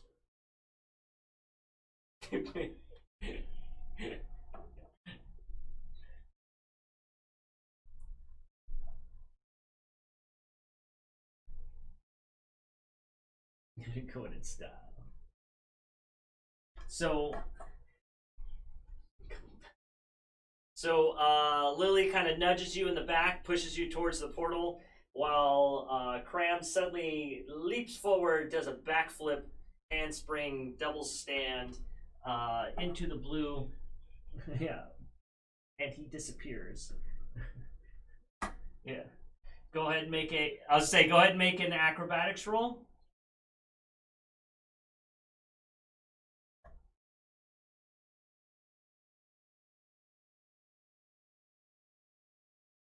All right. And he lands the 3-point triple sow cow right across the river.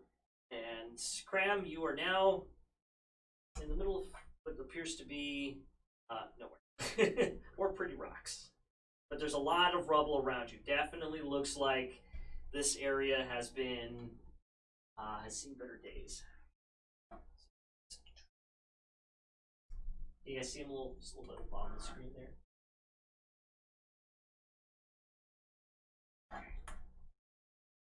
All right.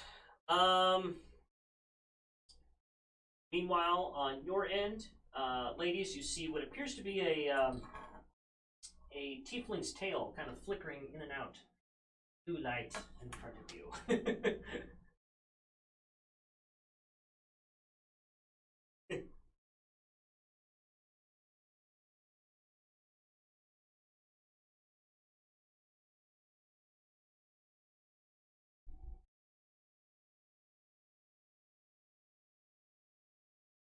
Right. Yeah. Through.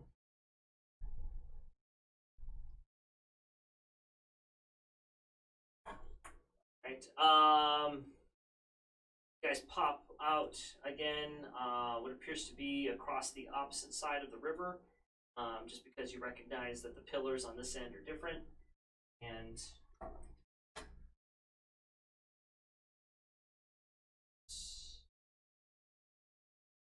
so as you have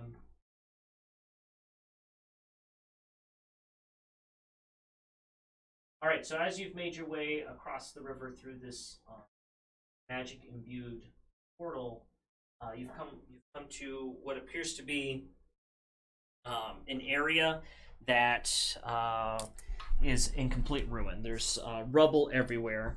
It looks like there's a few walls standing in front of you with bones and tattered, broken vases and crates. There's leftover bits and pieces of rope and rusted mining equipment. The walls appear to have been knocked down in 2 areas near you. And you can definitely hear motion and movement coming from just beyond this area, probably somewhere over here.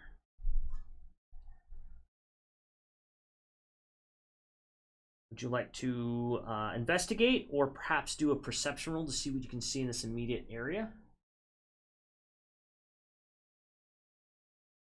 Okay. Go, I'll let you choose whatever's higher for you, perception or investigation.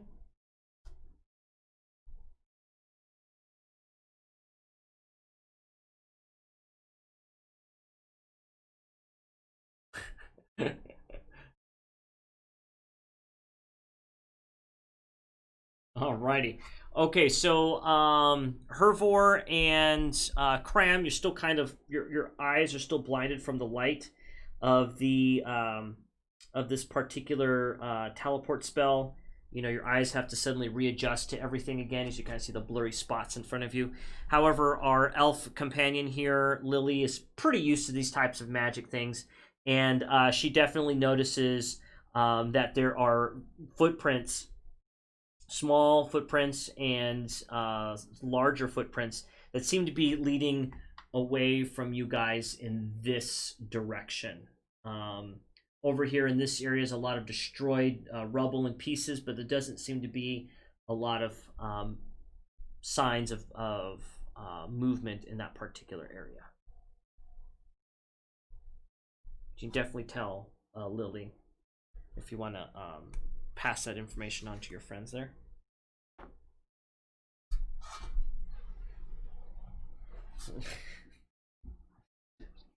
Okie dokie. All right. Okay, so which direction would you guys like to head in from here? Straight ahead? So this way? Is that what we're doing, or are we going this way? Straight. Okay. All right. Straight ahead. We just gonna barging in? Are we gonna try to sneak over and be cautious? All right. Barge in. Okay. Barges in. Peek around the corner. Cram, any particular way you'd like to move in that direction? Would you like to saunter, meander, strut?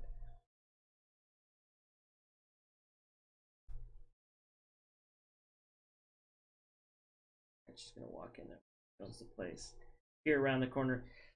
Alrighty, so as you guys kind of peek around the corner and Cram sneaks forward and tiptoes and looks behind Hervor's shoulder to peer around the area, you see Lily just like walk right by you guys, like she owns the place, and just starts marching forward into this area.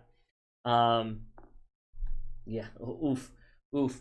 As she walks forward, you suddenly hear what appears to be some sort of loud screaming and yelling.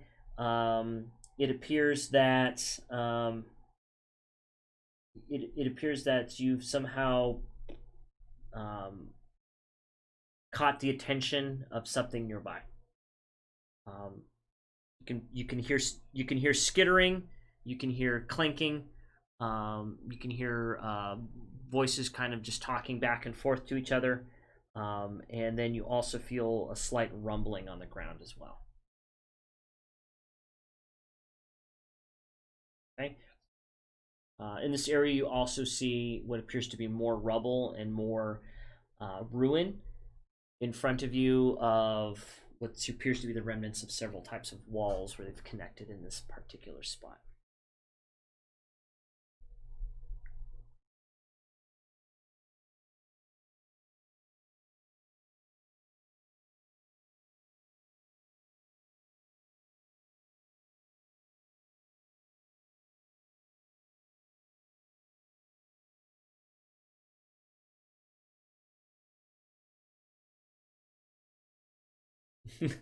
Okay. All right, so Barbarian, you're gonna duck back around this way, past the rubble. Okay, you gonna keep going around over here, on off camera here, or just let's go ahead and just bring you to this spot right here, and then we'll go ahead and do that. Cram, what are you thinking?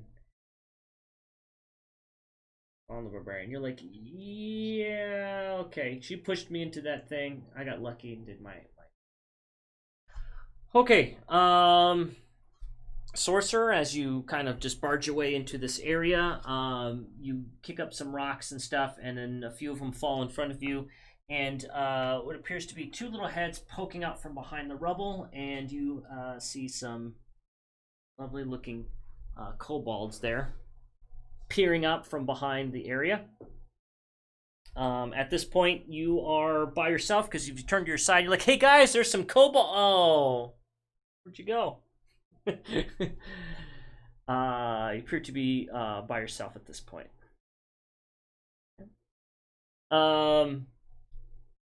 Yeah. Sure, if you want, I'll give you a couple actions here before things may go in a particular direction. Do you know Draconic, or do you know what was that? Why? What are you thinking here?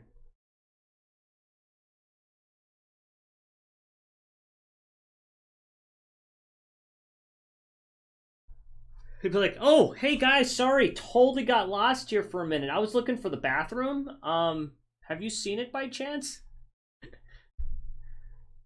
You're like, "I just came from the gym over there." Until stretch. Yeah, sure. Why not? Go ahead. Let's do it. Let's see if we can charm these guys. Get them distracted. Say that one more time. Yes. Yeah. Persuasion.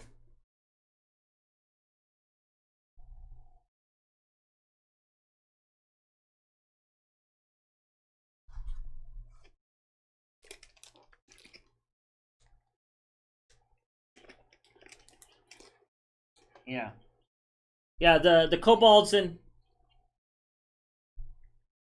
the kobolds then kind of look at each other, look back and forth, like they're trying to figure out what you were doing and what's going on, and they kind of make a large, loud screeching sound as two more kobolds pop up from the other side of the rubble, and a very large rumbling sound is heard behind them.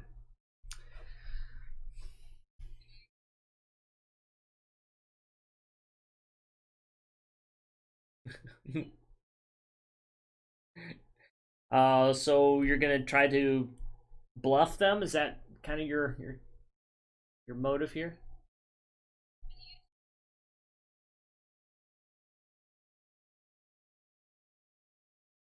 Okay.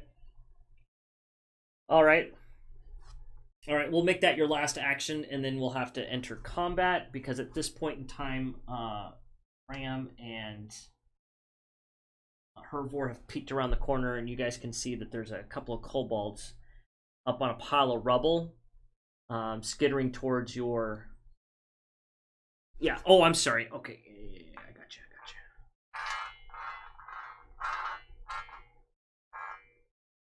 you. There we go.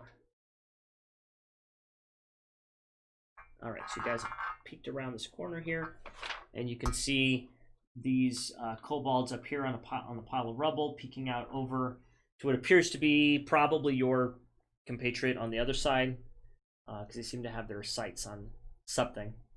All right, so go ahead and do that true strike there, and then we'll enter combat. Hey, what are you guys doing here? Ah, side got you. Like shooting a rubber band at someone, just point it.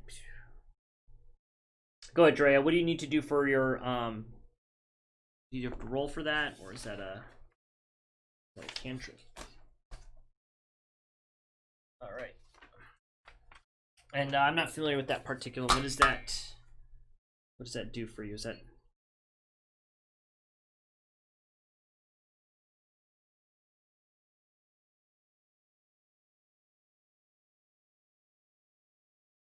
Yep.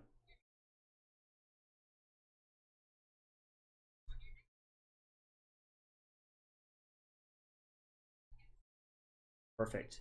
Okay, so you're pointing at the two that just popped up, or the two that you saw initially? Okay, so the two you saw initially, you want to see their defenses. Um,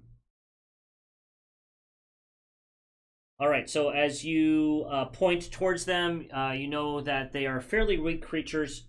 Probably, a simple strike of. I mean, as a gamer here, simple strike of 5 or more probably take them out pretty easily.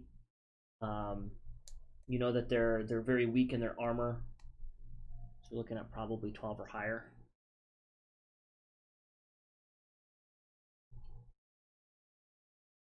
Yep.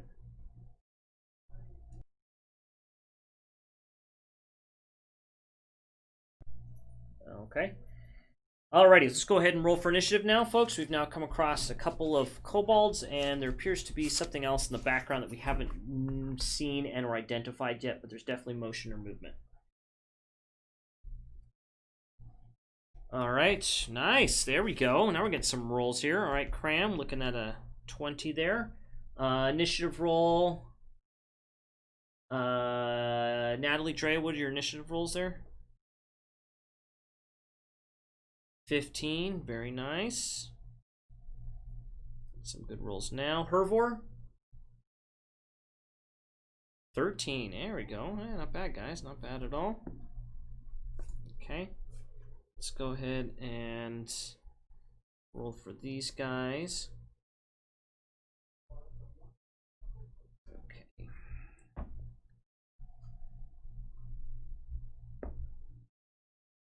All right.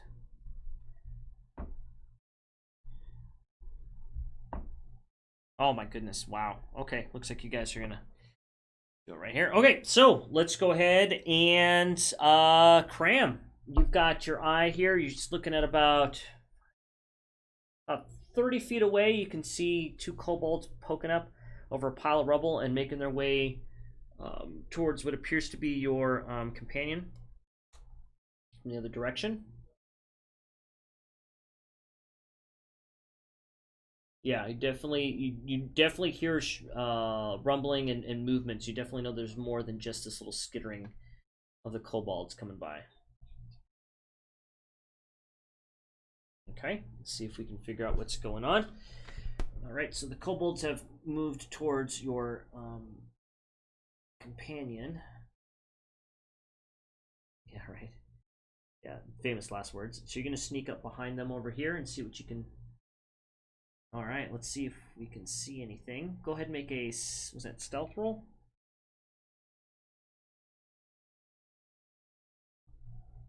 Cram sneaking up behind them to see what else is back there.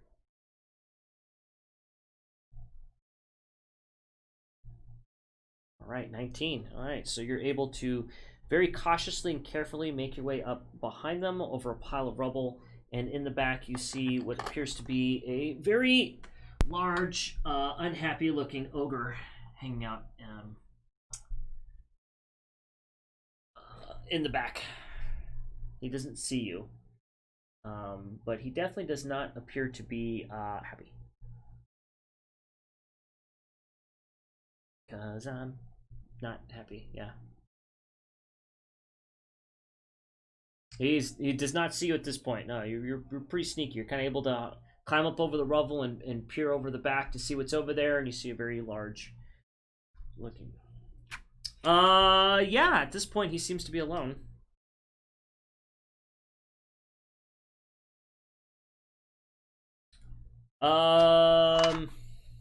If you move from this position, you probably will put yourself in point of view. I mean, you know, so. All right, so we're gonna. There, you gonna prepare any weapon or get in a position for attack, or you kind of hang out and duck and look.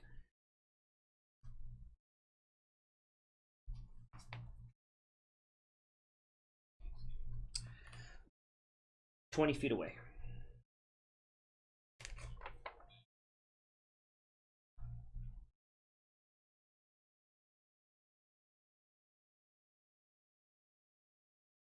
Okay.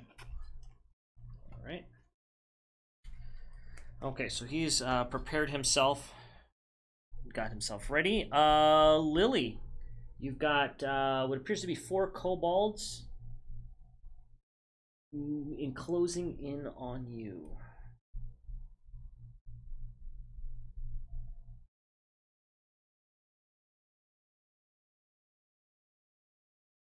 What would you like to do?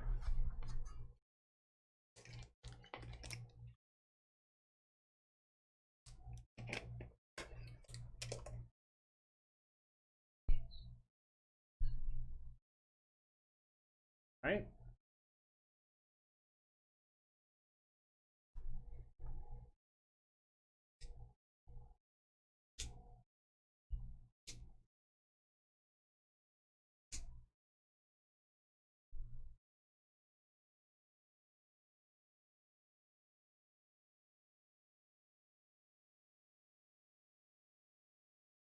We got 2.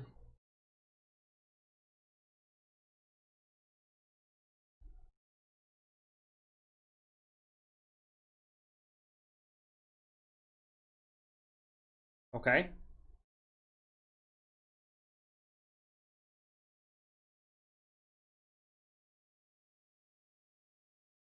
All right, so the 2 that are closest to you, you're going to hit them. And you said... Okay, so you said 3, 5, and 4. Is that the damage? Okay, so this one's going. All right. And you see as the finger blasts come out, as your magic missile heads forward, you knock these kobolds back, and they scream wildly in pain, and one of them gets thrown back to the ground and sizzles and fries to death, while the other 2 are knocked sideways. One of them off the rubble, the other one back. All right. Let's see here. Who's next? Hervor. You just saw a couple of magic bolts come flying outward. And you saw your buddy Cram here kind of make their way forward, sneak up, and then peer over the rubble. Okay, of course. Hey, can you bring me like a granola bar or something while you're there? Okay.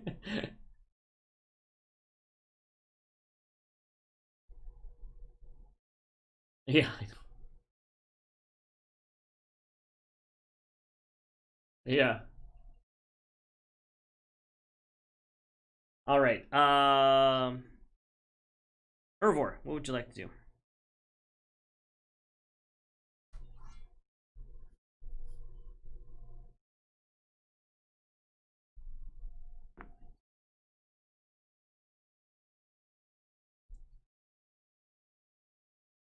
Yeah, he's kind of peering up over Bun.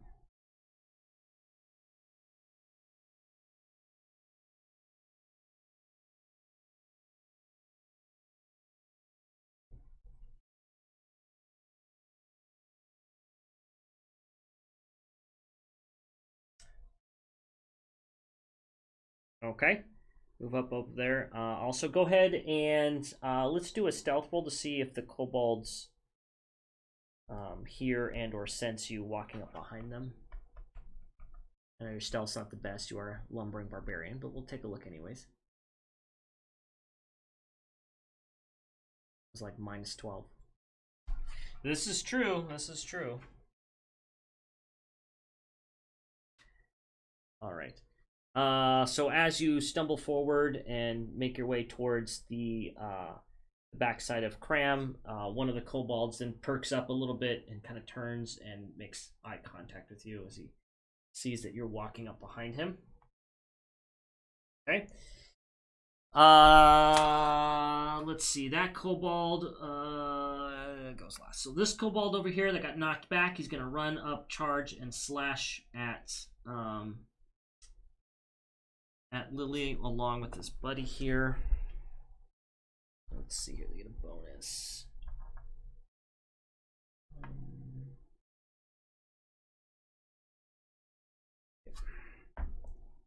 Okay. Oof.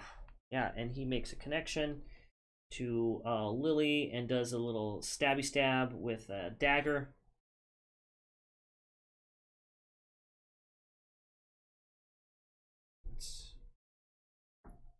Ooh, 6 damage.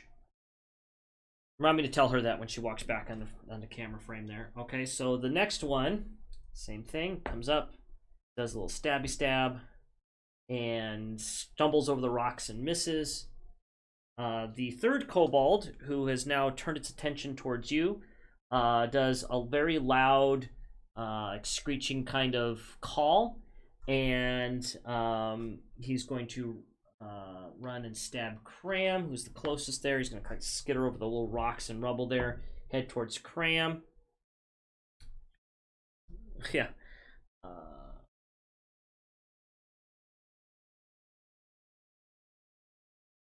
Yeah, right?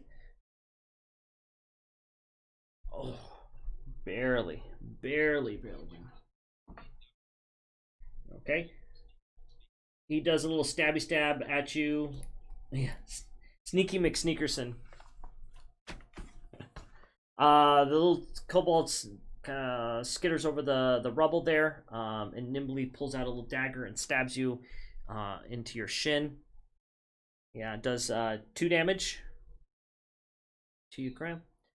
And while he's calling, it suddenly alerts the very large angry ogre, and he's going to run and charge towards you guys with a disadvantage because he is a lumbering kind of moron. Let's see.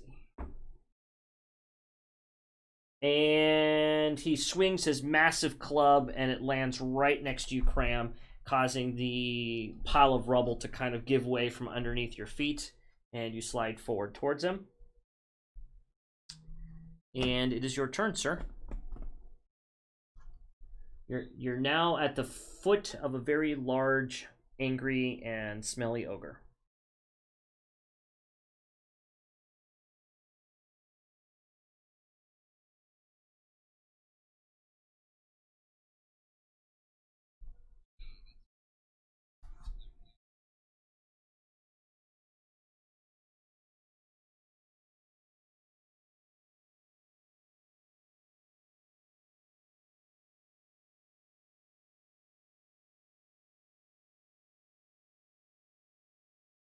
Okay. All right, let's go ahead and stab Mr. Kobold right next to you there. Very nice. You skewer a kobold. Go ahead and roll for damage. You've... what is that? 6. And you now have Kobold Kebab at the end of your rapier.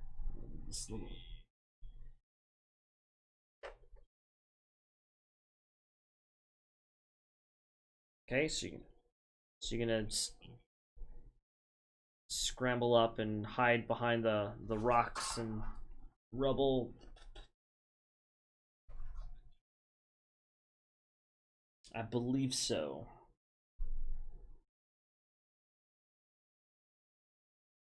Wow, thanks for bringing me a snack there, Freya. Appreciate it. That would be my understanding, especially since you're doing this right after an attack action next to somebody, so that would make sense.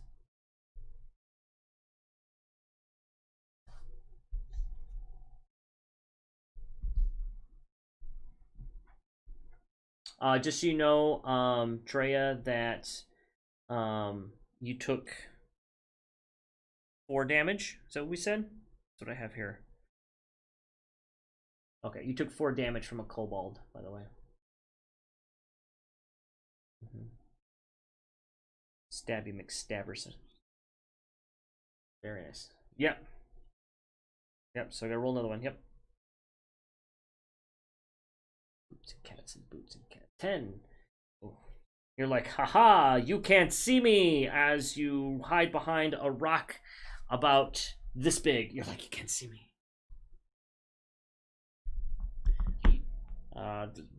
Doesn't really seem to be working very well against this ogre. Sorry about that, sir. It's like that darn tail. It keeps sticking out. Okay. Alrighty. Where are we here? Lily, it's up back to you.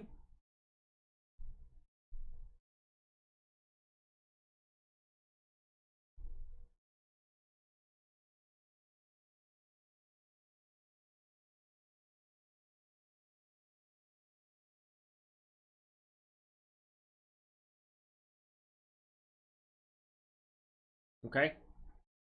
Where are we at on spell slots for you? I said, where are we at on spell slots for you? I know we've used quite a bit so far. I know your magicals doesn't really matter, but... Okay. Alright, just making sure we're keeping track. Okay. Alright, so let's do some magic missile. You got 2 kobolds in your face.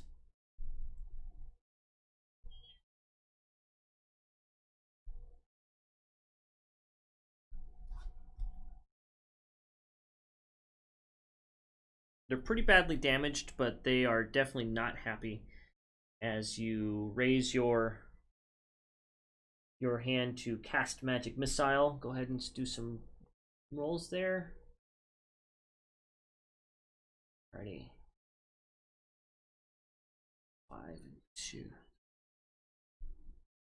Oh, that's plenty. All you needed was, I think you needed 1 for one and 2 for the other. So okay. Okay. All right. So you take the those two twos, and you don't need much energy to take out the 2 little kobolds in front of you, and you send a bolt flying towards the ogre, which has now enraged him as he is hit by a bolt of magic missile.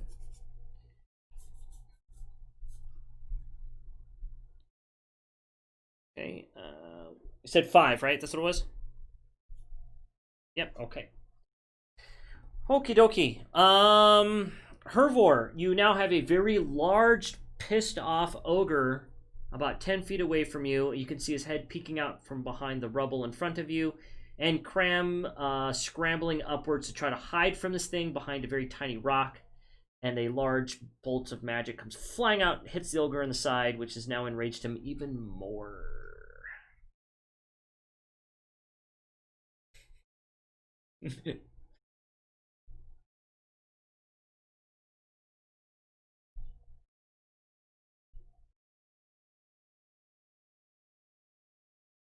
Okay.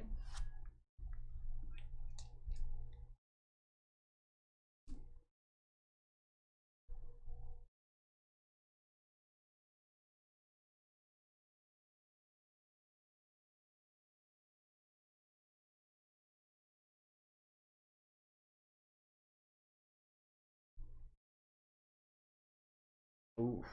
Okay. All right.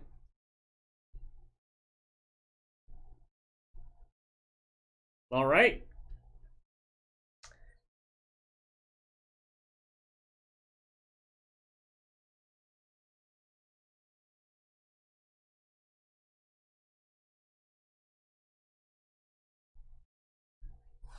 Okay, so charge forward. Is it? Are we doing hammer time again with your? Awesome. All right. Just making sure that I just didn't want to, Okay, okay.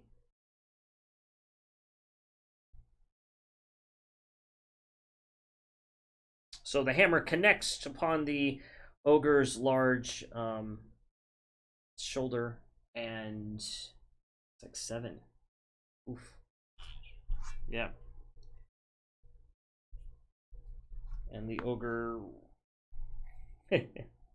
the ogre is now enraged to the point that you could see the snarl pulsating from his eyes, nostrils, and teeth as he takes his large great club and tries to smash Hervor across. Yeah. And it lands next to you again. Pile of rubble gives way beneath your feet as you start sliding towards the ogre. Not very good to aim. This ogre is, but he's definitely not happy.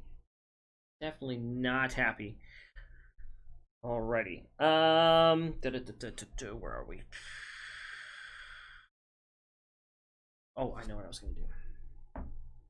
Oh, oof. Wow. Okay.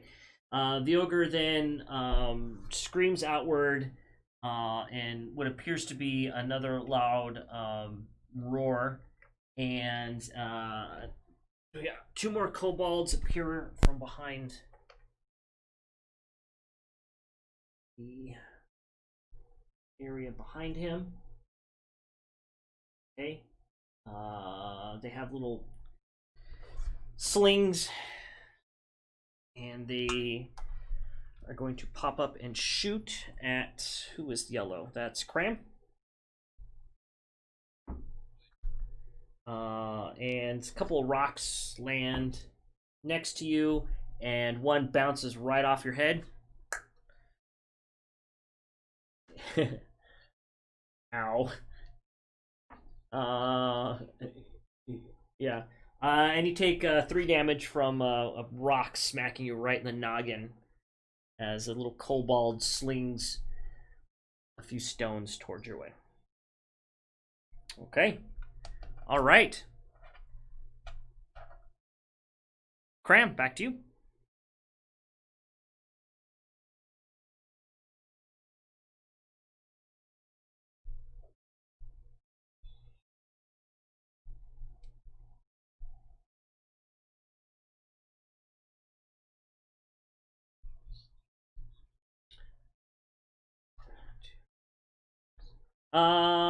Let's see here. 10, about 25 feet away from you.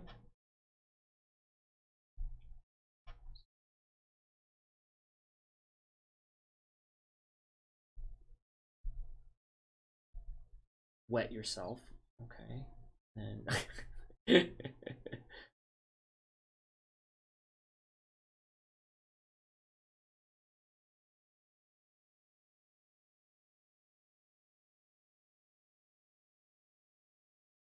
okay.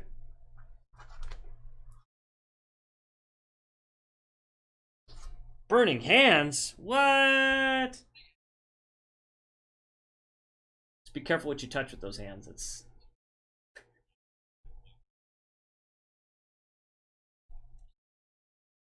all right.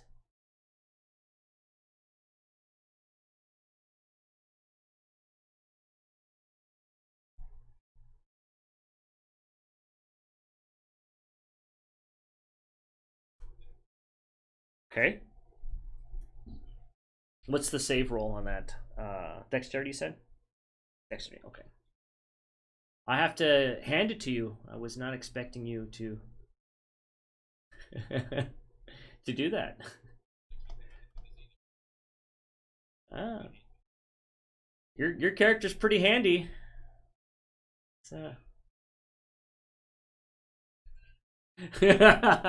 All right, so we're looking at, what is that, 14? So is that 14 damage to each, or is that divvied up? How is that? I'm not familiar with that. To each. Nice. Nice. Oof. Ouch. Just slap them there with that. Okay, so even if we did the half damage, they'd be dead anyway. So I'm gonna go ahead and roll for the ogre, who has absolutely no dexterity whatsoever and takes a wall of slappy fire hands in the face. That's 14. Wow.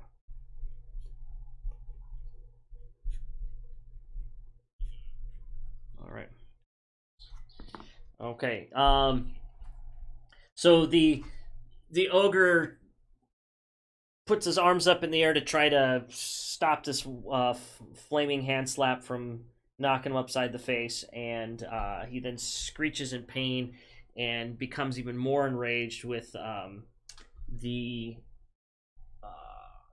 damage that has been dealt with him. In all honesty, it looks like this ogre's taken a beating, but he's not showing it because he is definitely PO'd. So, Lily, off into the background towards the ogre, you see this nice cone of flame come flying up towards his face, and you hear and see his enraged, growling, scowling face screaming in towards your direction, because Cram's kind of in an area of your line of sight there. What would you like to do?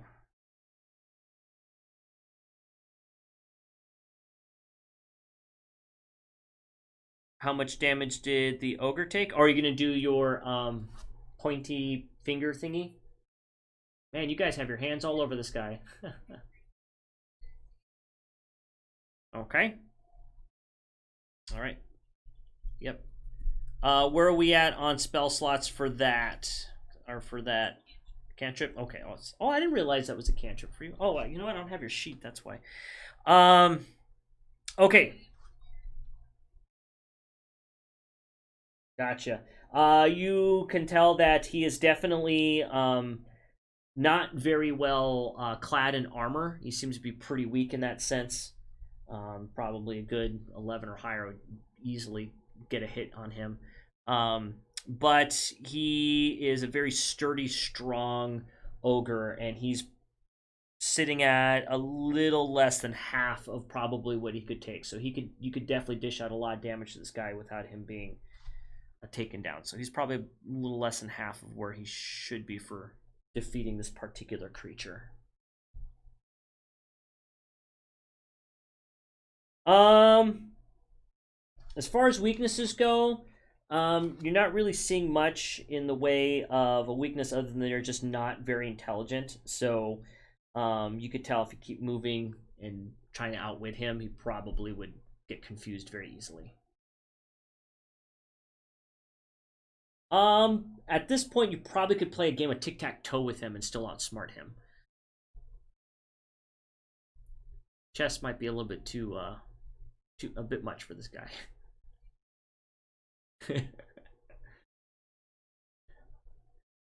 I wish I was that big. Heyo. All right. That was Lily. Hervor, you've stumbled upon the feet of a smelly ogre, and you just saw a cone of flame come flying up into his face, to the point where you could feel the heat emanating from his scorched wrists and hands.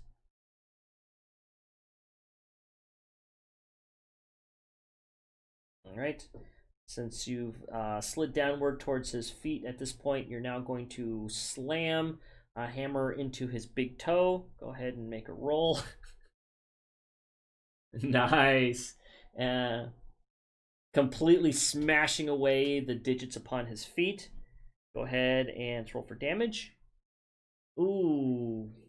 That little piggy didn't go very far. He just went wee wee wee all the way home. This little piggy definitely had none. You're able to damage his toenail. Okay, all right. So that's a 6. Is that a 6 or a 5? That's a 6, right?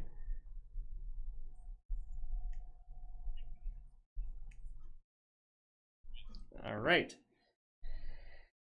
You're like, I shall take care of this large, smelly ogre. I will smite thee with my hammer. And then you swing and, yeah, hit a toenail. Which... Oh, and he is pissed for losing his favorite toenail as he rolls with advantage. I didn't need to roll with advantage because he's able to smash you with his club. Oh man, you can hear the beats from this club as it's raving downwards towards you.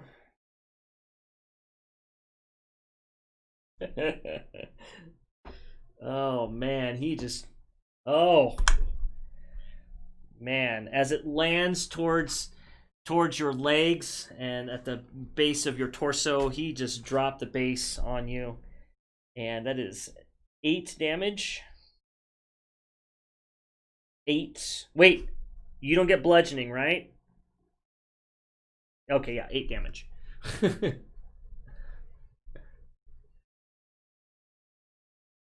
Yeah, that could have been a lot worse. It could have been 20. 8 total, yeah. Oof. Oof, oof. Alrighty. Yeah. That's all he...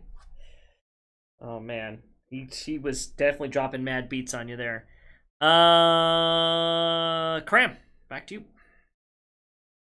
This ogre is taking some hits. He's taking a licking, but he keeps on smashing. Oh yeah, that would have been a better choice of words. Yeah.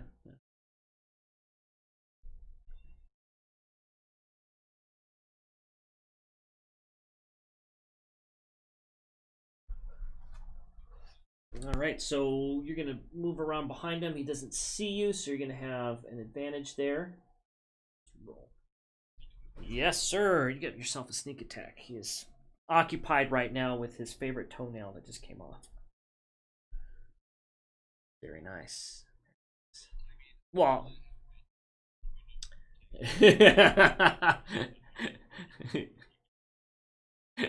yeah, last time he had like 20s up the wazoo. This time it's ones. All right.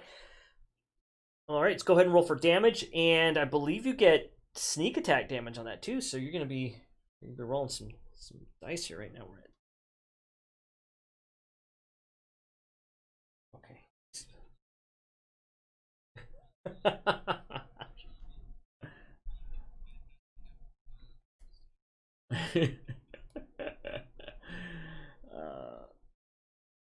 Yeah.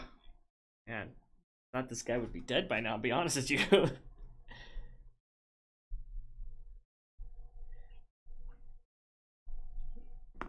Other ideas. Oof, oof, oof. All right. Lily, you just see this dastardly rogue and his rakish audacity sneak up behind the ogre and poke him right in the toe because for some reason this large beast was not big enough for him to hit in a good spot. So, yeah. Let's go for the toes, guys. Let's go for the toes. I think, didn't you get more damage singeing him with a cone of fire? Oh no, it was the same amount. Same. All right, go ahead.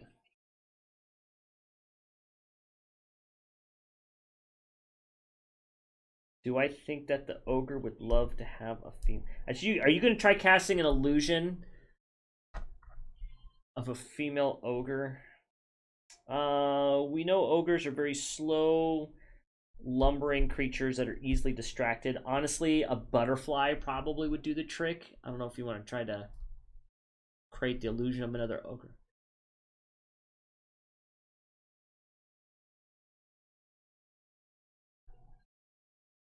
Okay. Okay. So try to distract him, hit him, bring him towards you with an illusion spell. Okay. Awesome. You know what would have been very helpful in this situation? Just saying, a naked dwarf. All right, let's go ahead and cast your spell.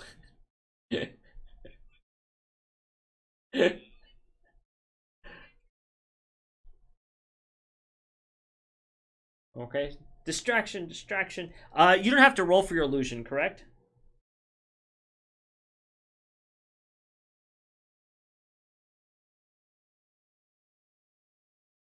You want to say that one more time? Or do you have... I'm confused. Do you roll for the illusion?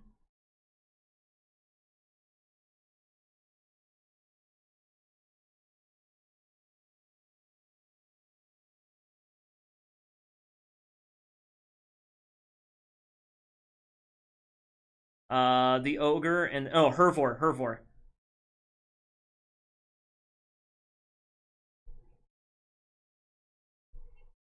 Gotcha. Okay. Sorry, you were lagging. I couldn't hear you. Okay, I got it. Yes. So let's go ahead and cast your illusion spell as you towards the face of the ogre to distract it sideways as he appears to see something bright and shiny and makes his way towards you.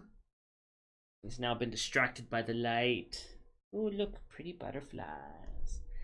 Okay. Hervor, you suddenly see this sparkling, dancing magical butterfly appear above you, and the ogre has now turned its gaze and direction away from you. So, you now have an advantage. Alrighty, you want to try to aim a little bit higher, maybe a kneecap this time, or thereabouts, yeah, thereabouts. Aim for his junk. Gotcha. Okay. That's gotta hurt. Yeah, so let's go with the 25, rolling with the advantage there, since you have him distracted, and it connects upon his kneecap.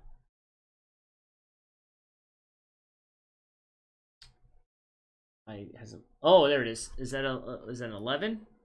that what that is? Nice. Very nice. Alrighty. So, now taking his kneecap out as the bone and flesh cracks beneath your hammer as it lands upon the ogre.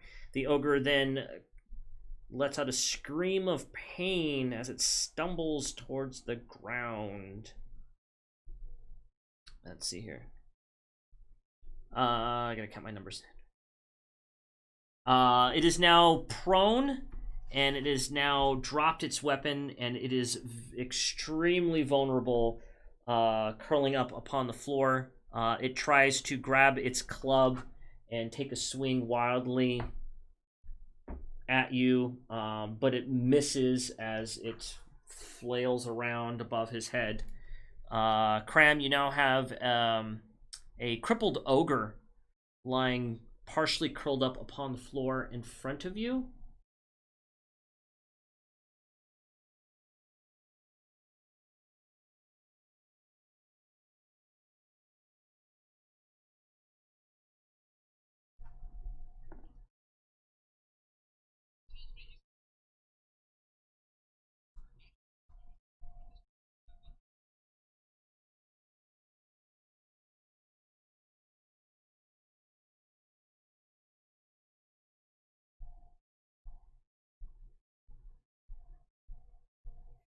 Guys, keep him alive. Keep him. Oh, never mind.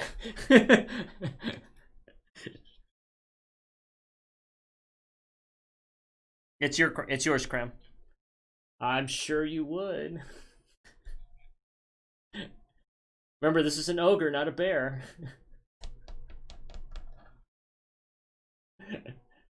Yeah, you do, because he's prone. He's prone, and you're technically still behind him, so. Right. Go ahead and roll for damage. You get your sneak attack bonus here.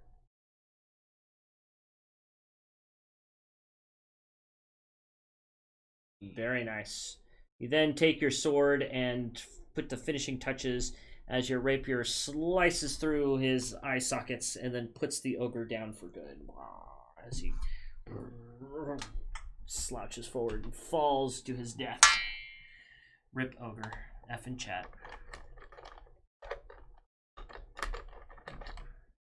Poor ogre. Alrighty. Yes, ogre has left the chat. He raged quit.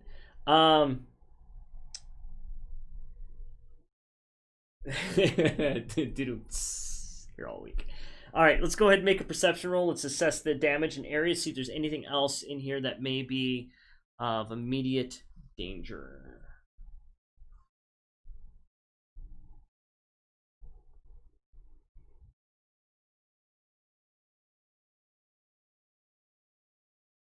Nice, very nice. Nice. Go ahead, Jake and Natalie, if you can go ahead and make a perception roll. See what we see here.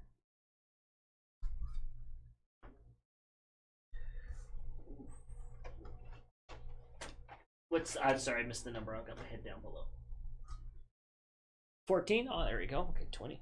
Alrighty, so just past the ogre, it's not necessarily the sight that catches you, but it's definitely the smell. There's a pile of bodies lying behind him.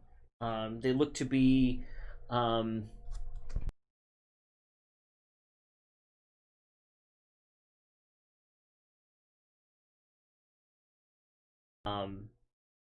scoundrels that have been down on their luck and lost their way. They're not very well clothed. You could tell that they're very shaggy. They haven't kept up their appearances. And besides the smell of death, you could definitely tell that they have not bathed in a long time. So it looks like these are freshly killed hobos, for lack of a better term. Fantastic. Oh, hobos. I thought you said kobolds. Yeah, that too, yeah. There definitely appears to be activity here that this may have involved kobolds. Bless you. Salute. Gesundheit. Oh. Pardon me. Ugh. Other than that, you don't see much here other than a lot of mining equipment, a couple of, very shiny, nice looking rocks. and a very, very, very large great club lying on the floor next to the ogre, and a couple of Anybody small got a bag of daggers. holding? Say that again. Said, does anybody have a bag of holding? Yeah. You would probably need 2 people. We really need to get one of those. Yeah, that'd be kind of nice. Not if we put it in a bag of holding. True. All right. I need to pick one of those up next time we go into town. Remind me. Yeah, good luck with that. All right, so it appears that there's no other immediate threat and or danger in this particular area. Other than that, who had the highest roll there? It was Natalie. Hervor, you do notice though that the people that have recently died, that their bodies are lying about in this particular area. You definitely notice that they have food on their persons, like fresh food. Like nothing has been like rotted or eaten or taken, almost as if these particular people may have been killed right in the middle of a meal and their bodies were dragged here.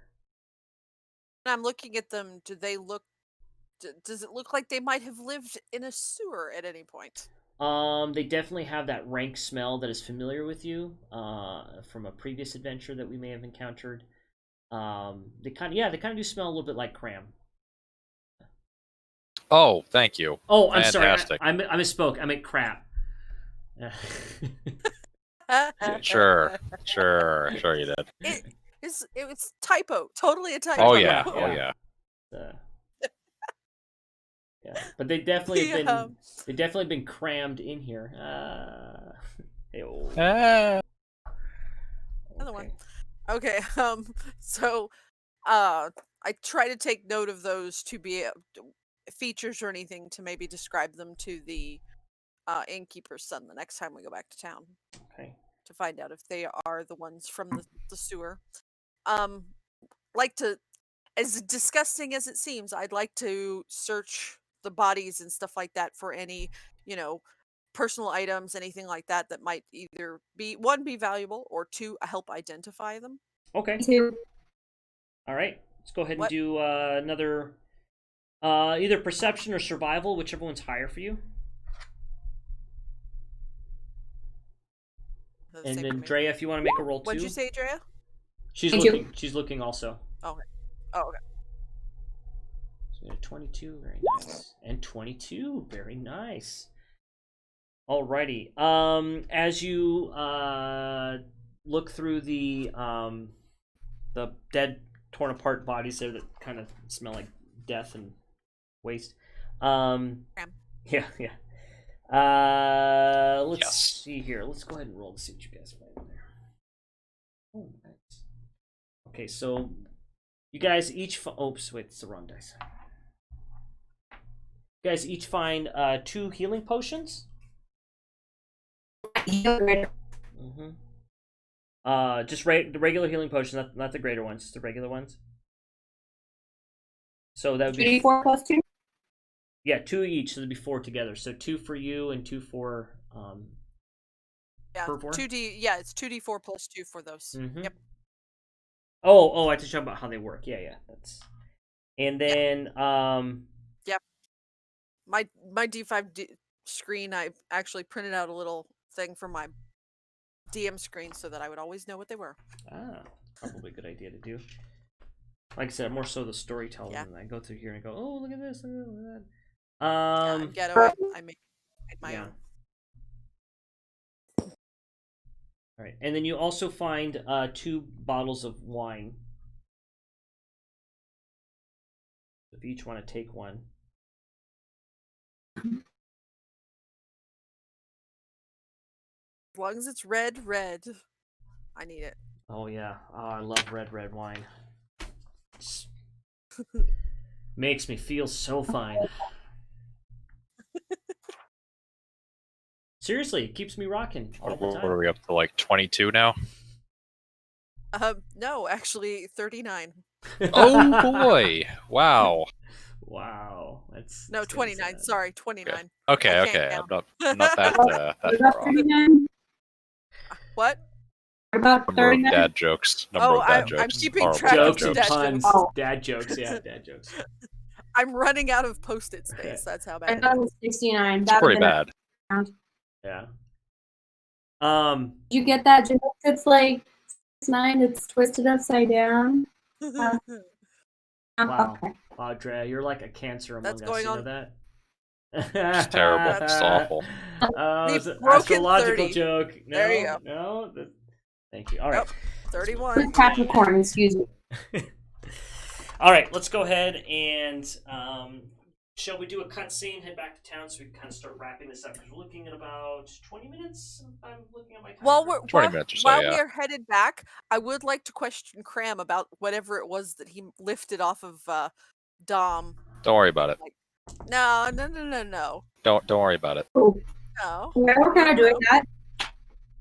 Whatever it is, you may need help identifying it from somebody who knows things. So, come on. His By magic necklace? Identify it Oh, is that what as he got? something that looks cool. Yes. Okay, No. so Magic might let necklace? I can figure that out. I'm the magic person. yeah, I would say let the sorcerer take a look at it. She could maybe tell you what it is. I would like to Might take a be look at my magical dagger also and see what magic it has. All right. Yeah, let's go ahead and do let's check your knowledge of the arcanes and see if you can figure out what it is. Nothing. I'm not an arcane person. Yeah. Arcana check? Yep. I'm gonna do that for both his necklace and my. Is Cram willing to Sure. show you his necklace? Fine. Figure out what it is. So I rolled a 9 for his necklace. Okay. Okay. You can. I rolled a 24 for my dagger. Okay. All right. So you notice that your dagger does have fire damage with it. That would be an additional D4 for fire damage. And The then curiosity, I looked at his necklace. okay, the necklace to the elf looks to be some sort of magical item that you may not necessarily be particularly familiar with. However, for some reason, in your travels as a barbarian through the wilderness areas, Hervor, you actually do recognize this particular necklace. You've seen it in dungeons of old, often used by necromancers. It definitely has something to do with the undead. Juju. Yeah, got some. I look at that and I go, no, put that away. No. Put Definitely. that back in your It's pocket. fine. No, it's not. It's bling. And Done. just to Over. prove a point, I'm going to put it on. So that Jesus. it's gonna look fantastic. It's gonna complement my outfit so well. And if you rise from the dead, Gonna I go will great with kill the you again. khakis. Why though? Help us again. All right, so let's go ahead and cutscene back here, and we'll just kind of start to, I guess, wrap up the session a little bit because there's a couple of things we definitely want to get to before then. So you guys are able to make your way back into a town carrying two bound and gagged kobolds over your shoulder because we had them stashed away earlier from our last adventure. All right, as you make your way back into the town, carrying these guys, you see a very familiar scene. It's not a town; it's a settlement. So I have to make that clear. This is the settlement of Thenwood. So the Thenwood, Tenement. Right. Yeah, exactly. Tenement. I like that. You got your inn over here. You got your housing areas back in the area over there. Got some houses over here just off the camera. You can't really see it, but there's a couple houses over here. In fact, I believe this is where the town guard is at. That's because that's where we just off camera past this because that's where we got we freed Lily from prison. And you've got people who gather about in the town square area. Again, doesn't seem to be very pleasant, but you've come to the realization that there's something up with this particular settlement. There's definitely civil unrest going on as you make your way back. We're really civil. Yeah. I got a couple of kobolds to deliver here. If you want to head over and speak. Yeah, we need to take those over. Yeah. Josh, captain of the guard. Yeah, because if we trade them, he'll give me my 20 gold back. Yep. Yeah, which you ponied up for no reason. No reason. I don't, because I didn't trust you not to murder Hobo and not. Yeah, well, anything you back. shouldn't have, but still. And then when we You come back, technically we made the don't correct have any decision, kobolds. but you still should have saved the money. I'm still gonna save the money. He's gonna give the money back to me. It was You only don't know that. collateral. You don't know that. All right, Well, so if as he doesn't you give it back to me, he's got problems. Well, good. Then keep at the least I have a kobolds. pokey stick. So, No, I'll keep the kobolds. Why would you We've want to got- keep the kobolds? What are you going to do with They can work for kobolds? us. They can work for us. If they'll work for an ogre, they'll work for us. You realize I was planning on stabbing them, correct?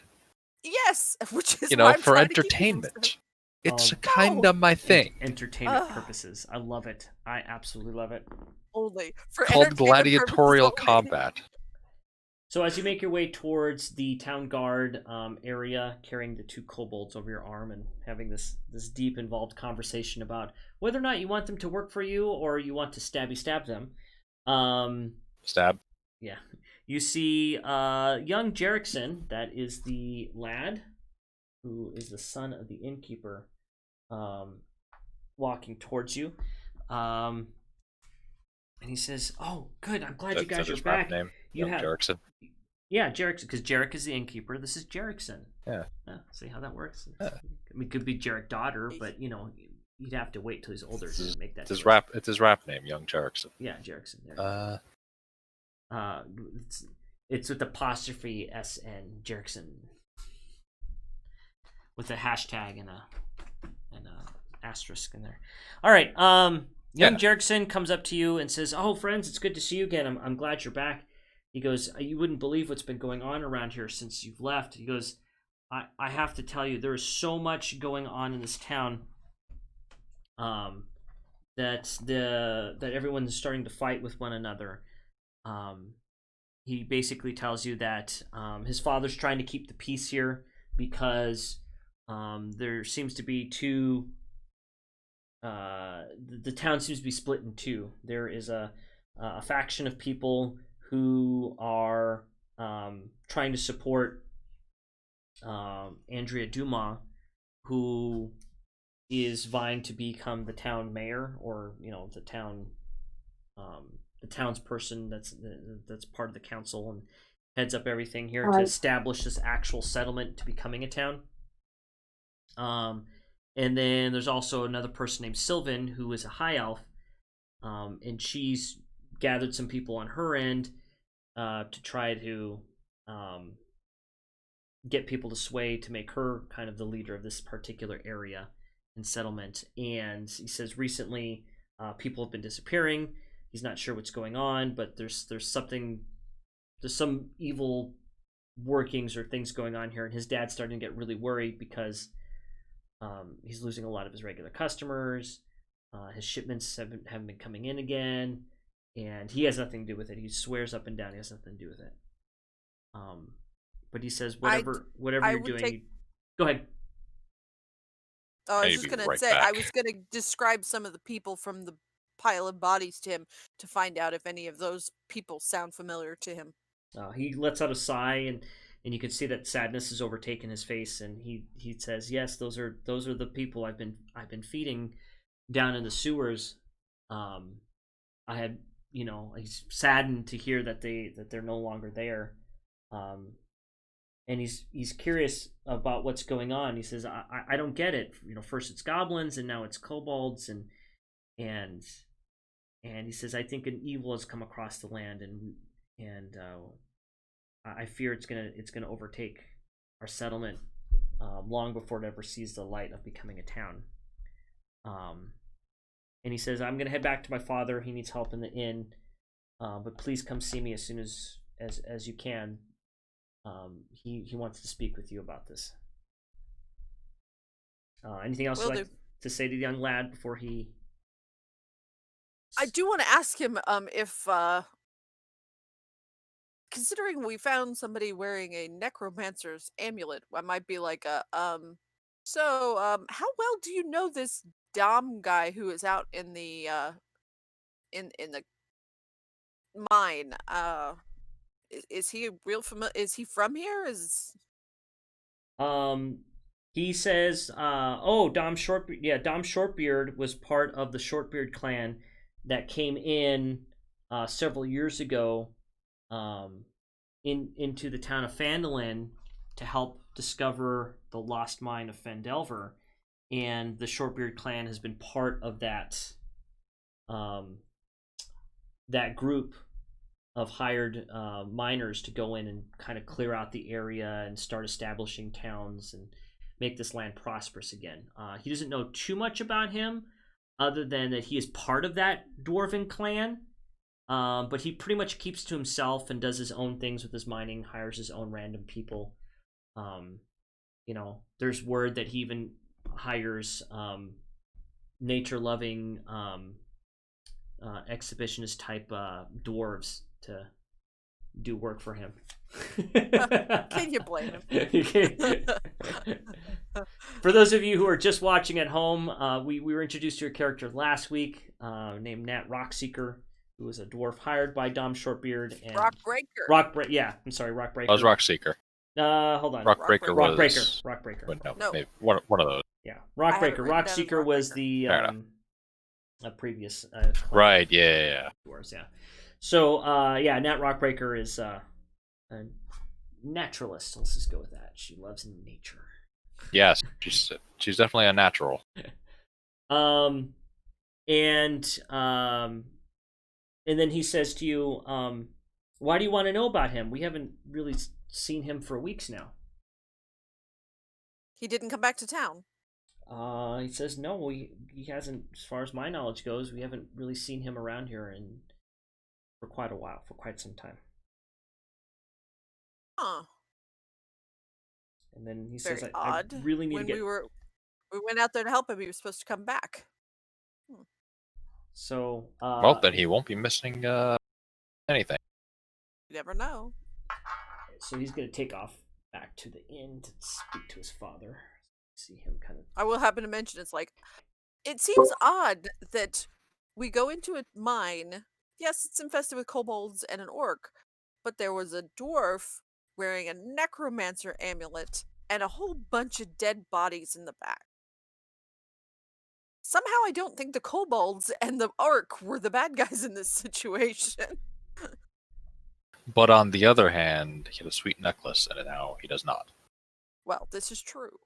Maybe that will help in the future, but at the same time, Like we need someone to watch threw out for this guy, especially since For he now, didn't it come looks back like he said he would. fantastic on me. Just saying. It really brings out the color of your eyes. Brings out the color of my cat. put Brings it out the under- color of my khakis. Just put it under your shirt or something so it's not quite as noticeable to anybody who might recognize it for what it is. Last thing we need to do is be people dying here, and a necromancer that people think is a necromancer strolls into town. Put it away. It'll be fine. Just hide it. It'll be fine. Oh I'm my not God. compromising my looks. So while you Sorry. guys If are you're going to conversing, It's not how I roll. Josh 20. Burlybeard walks up There out we go. of the Jot that one down. captain's guard captain's hut there and says, you've brought me kobolds. I didn't think you would. I'm actually quite impressed. He says, thank you, my friends. And how much is it that I said I'd pay you? Was it several pieces Well, of... you owe me my 20 gold back. You owe me my Like 100. collateral. Yeah, it's collateral. All right. You definitely owe us. So I get my 20 back at least. What do I have written down here? I've got did a I couple write of it down? numbers. I don't think I wrote it down. Is it 50 gold each? 20 gold each? A couple different numbers. I don't remember which number. Let's go with 50. Yeah, sure. Why not? Let's negotiate 50, shall we? Who's our negotiator? Yeah, Yeah. Who I will negotiate. Alrighty. I am I going to negotiate for the 50 gold. You say nothing. No, it was I have actually no 50. persuasion.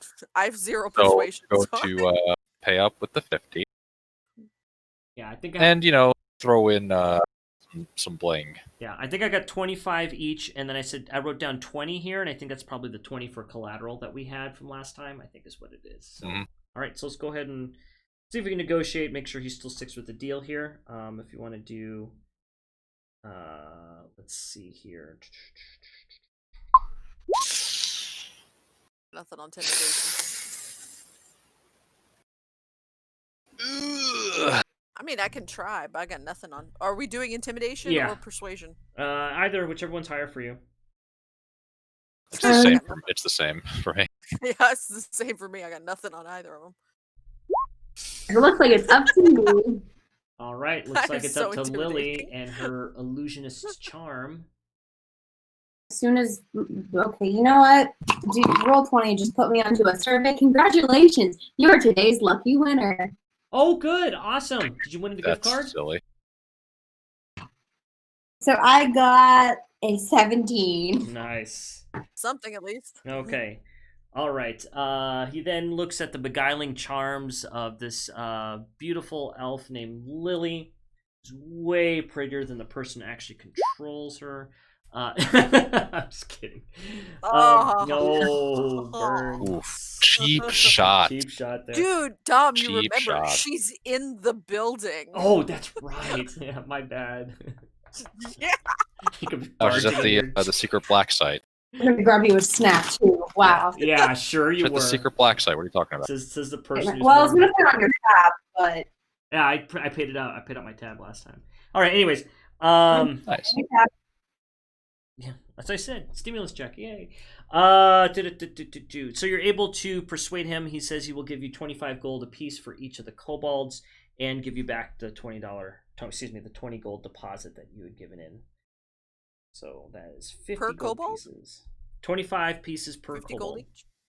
Oh, 50 each? I got four. So, no, 50 per person is what I meant. 25 25 for each kobold.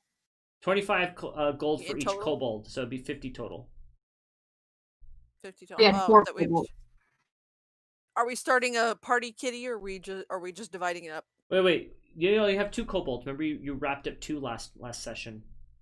I grabbed the other. Okay. Yeah, we only have 2 that you electrocuted. Yeah, the rest of them you Along with magic us. missiled them away into oblivion. The thought that counts. you had an opportunity to get like 6 more, and you ended up. I persuade him to give me a little bit of a bonus for killing the others. Can you imagine what he would have given us for an orc?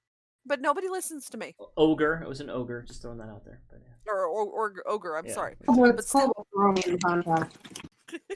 I Um, persuade him to give me the other 4. No, but he says that if any time during your travels, if you'd wish to capture and bring him small, nasty, unruly creatures, he'd be happy to pay you 25 gold for each one. Well, As long as Got a they're in decent monster fight condition. club going on. Alrighty, so and he says, and what of my dwarven brethren, Dom Shortbeard, what word do you bring of him? Well, we helped him, but he was supposed to head back to town, and apparently what we've heard is that he hasn't arrived. Interesting. Well, maybe you should seek. He should have preceded us quite a bit. By you quite a should- bit. Maybe you should go back and check with John Ironbreaker.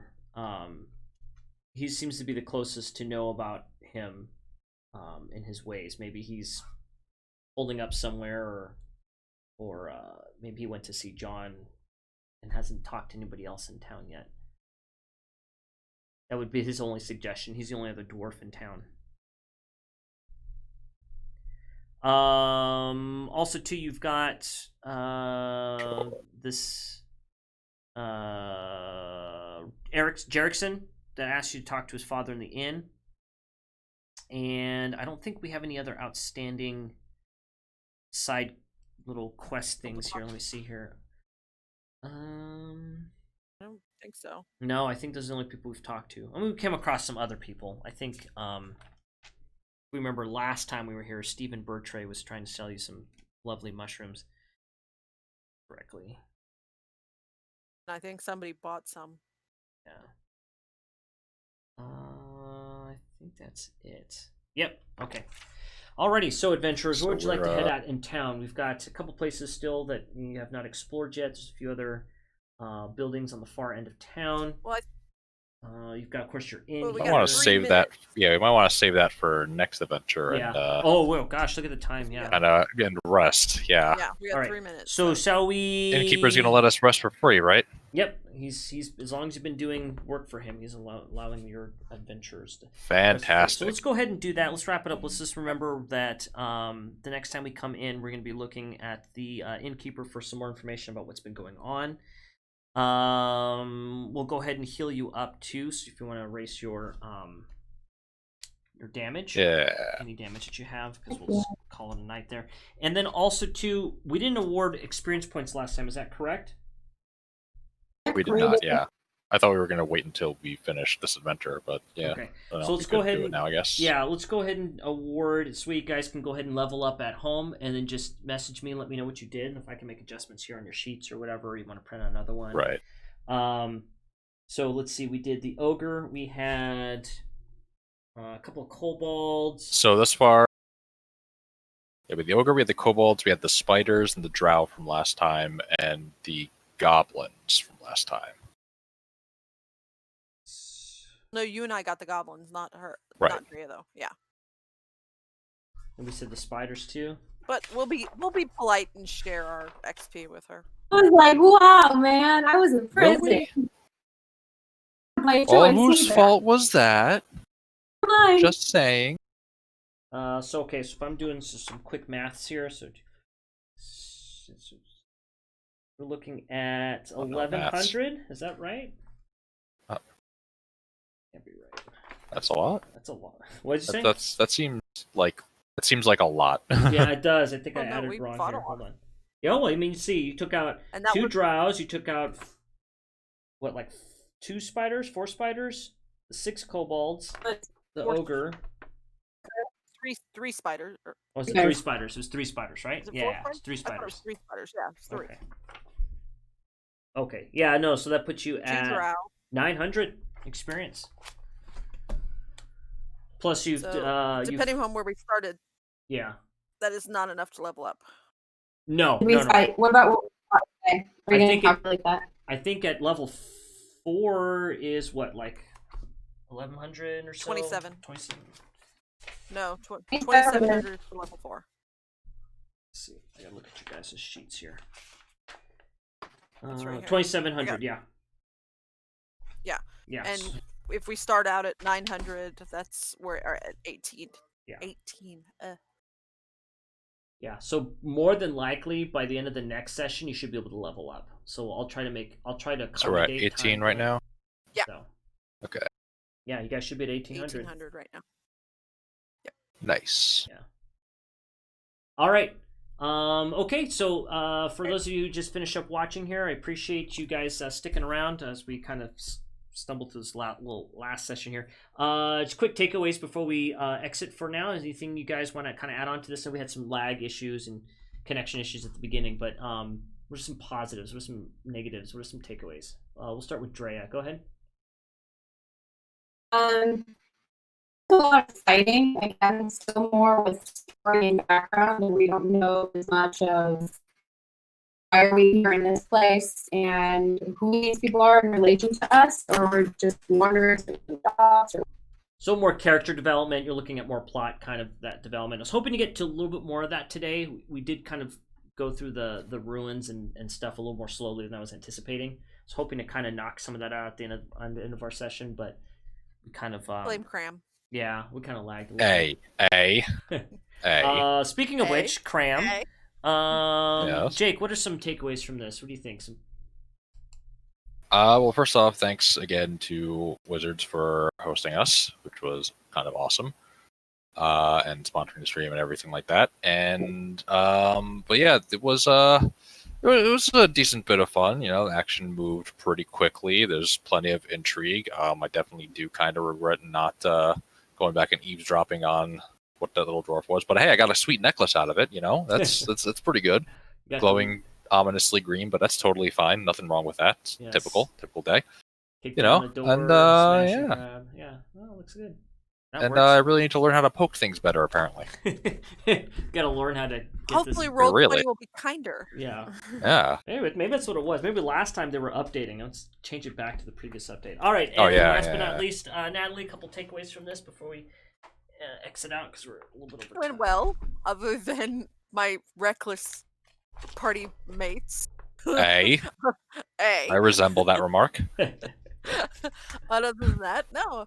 And thank you, Dom, for running the game for us. You're welcome. Hopefully next time we'll do some more, like I said, some more background building.